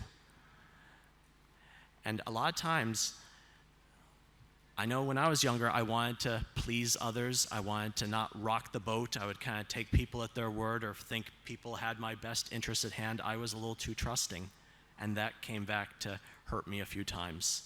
So at the end of the day, I decided I'm going to hear what people have to say, but I have the final decision, and they should be willing and able to respect that. Wouldn't you agree? So as we look at our young people and their lives, ask yourself if you're letting them live the life that they want to live. And if they don't know what that is, what kind of life they want to live, maybe they need more guidance on what that is and what kind of options are available to them. Which brings us to the next chapter in Come to Life. Next slide. Finding your niche, or niche, depending on your pronunciation preference. Because a niche is a little hole in the wall where a piece of art or statue fits right in. And each of our young people deserve to find a place where they fit in, where they do well, where they can shine, and their talents can be put to good use. Unfortunately, not everyone seems to have all the opportunities to go out there and find out what that niche is. Whether they're staying at home, could be by choice or not. And even in today's virtual world, sometimes going into a virtual chat room or where the action is, that's part of finding your niche. And also understanding that as we grow older, our niches, where we fit in, change over time as well. And speaking of change, it's happening all around us. Like, I'm not the same person I was 5 years ago, 5 months ago, or even 5 minutes ago. So the change is happening all around us, and I think there's a lot of resistance to it, or like you want to fight the elements and not want things to change, everything to be constant, predictable, and unchangeable. But ladies and gentlemen, what if I told you the only constant, predictable, unchangeable part of our lives is change? That is what's going to be happening whether you choose to accept it or not. So with that being said, finding a way to let change or make change work in your favor, find ways to adapt, change, evolve, grow, and see where that can take you. Let's go to the next slide, chapter 6. Find your voice. Find your voice, and more importantly, use your voice. Wouldn't you agree? You could find your voice, but if you're not using it, not doing its purpose, right? As I mentioned earlier, accepting that you must be the change you want to see in your life. Now, by a show of hands, in meetings such as IEPs that you may have with your young person, raise your hand if your young person is not present at these meetings about their future. Okay, so a few of you may not have your young person present at meetings about their future. Well, getting back to that car example, not having them present at the meeting, that's like them not even being in the car at all. Wouldn't you agree? It's like taking them, getting them out of the seat that they're in, leaving them on the side of the road, and you driving off without them. And they may or may not have the tools to call an Uber or follow you or catch up or call for help. It's like leaving them in the dust. And parents, you are your child's voice now. Who's going to be your child's voice after you die? A family member? An elected representative? How about the young person themselves? And I want to really make sure that even those who may not or have difficulty speaking, they can still find a way to communicate. Just because someone isn't speaking doesn't mean they don't have something to say. Do you agree? Let's go to the next slide. Now, when it comes to speaking and reading, my mother wrote a book about reading comprehension called Drawing a Blank. This is available on Amazon, and I want to encourage you to have a look at it as far as in connection with further education. How people on the autism spectrum, while they can read the pages or the words on a page, they may not always know what the words mean or understand how it applies to life in general, or maybe a lesson to be taught. So that's something to be mindful about as you look at your children, your young people, looking to read, and more importantly, understanding what they read.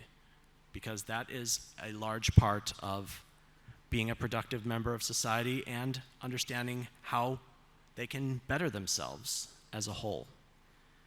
Let's go to the next slide. I'm starting to wrap up a little bit here.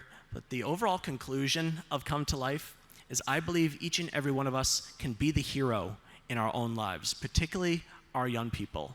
They have struggles, they have failures, but there are also successes and triumphs. And isn't that part of what being a hero is about? You fall down, but you find a way to pick yourself back up and keep moving forward. I know I had to do that when I was doing the Ironman triathlon. If you go to the next slide. I actually failed finishing an Ironman twice before I finally did cross the finish line for the first time. And I heard the other day that we need to walk the walk more, but I swam the swim, I biked the bike, I ran the run. And I actually want to pose a little bit of a challenge out there. See, I'm going to be 40 years old next Thursday, 40 on the 14th. So if there's someone, it could be in this room, maybe listening live now, or someone who hasn't shown themselves yet, I want to see if there's someone over 40 years old on the autism spectrum that can finish an Ironman and beat my record. So that's my little challenge I want to put out there into the universe. And I'm happy to give you some pointers of what you're in for. But I believe each and every one of us can be more than even we think we are sometimes. Because there were times I wanted to quit that race, but I thought to myself, there's someone who's going to see this finish and is going to put it into their survival guide, and they'll think, Tom went a little bit further, I'm going to go a little bit further too. Next slide, please. Because that victory awaits you. Yes, times are tough, there are struggles, you may not always get it right the first time, but what are you learning?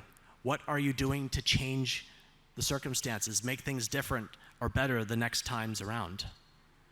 Each and every one of us can do better when we commit ourselves to that perseverance and the change we want to see.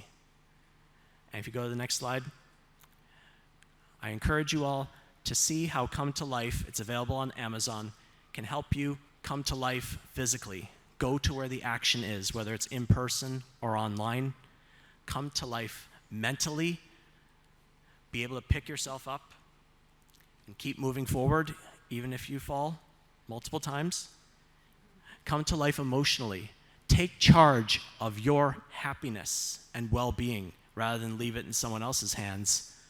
And come to life spiritually. Not so much in the religious sense, but giving yourself to a cause or an ideal bigger and greater than yourself. That will help make the world a better place. Raise your hand if you want this for your young people coming to life, physically, mentally, emotionally, spiritually. That's what I like to see, all those hands. So next slide, please. I relisted those objectives for those that were interested in seeing them. And next slide, revisiting my life definition. I saw in a breakout presentation yesterday, it said, we must not prepare the road for our children, we must prepare our children for the road. Because I have a belief that the world is simply too big to change for one person or one small group. But look what we have here. One person, one small group can change the world. So I encourage you to go out there, give yourself to an ideal, put your young ones on the forefront, and let's create wonderful, beautiful lives for them. Next slide, please.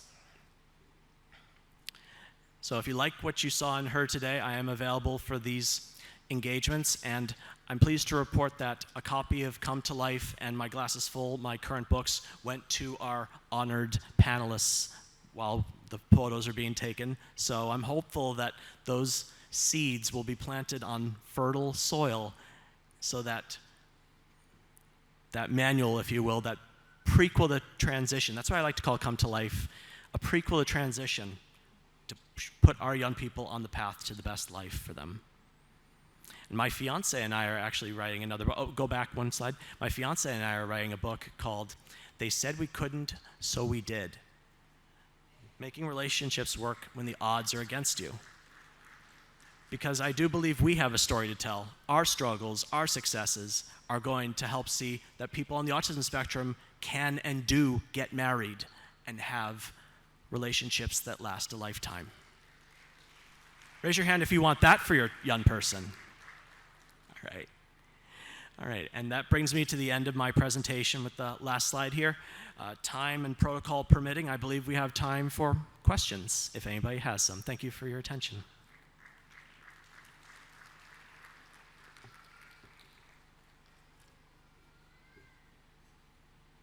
No, I answered everything. You guys are good? I'm getting the signal not right now, and I'm kind of hungry. How about all you? I think it's going to be time for lunch. Thank you all so much. You've been a wonderful audience.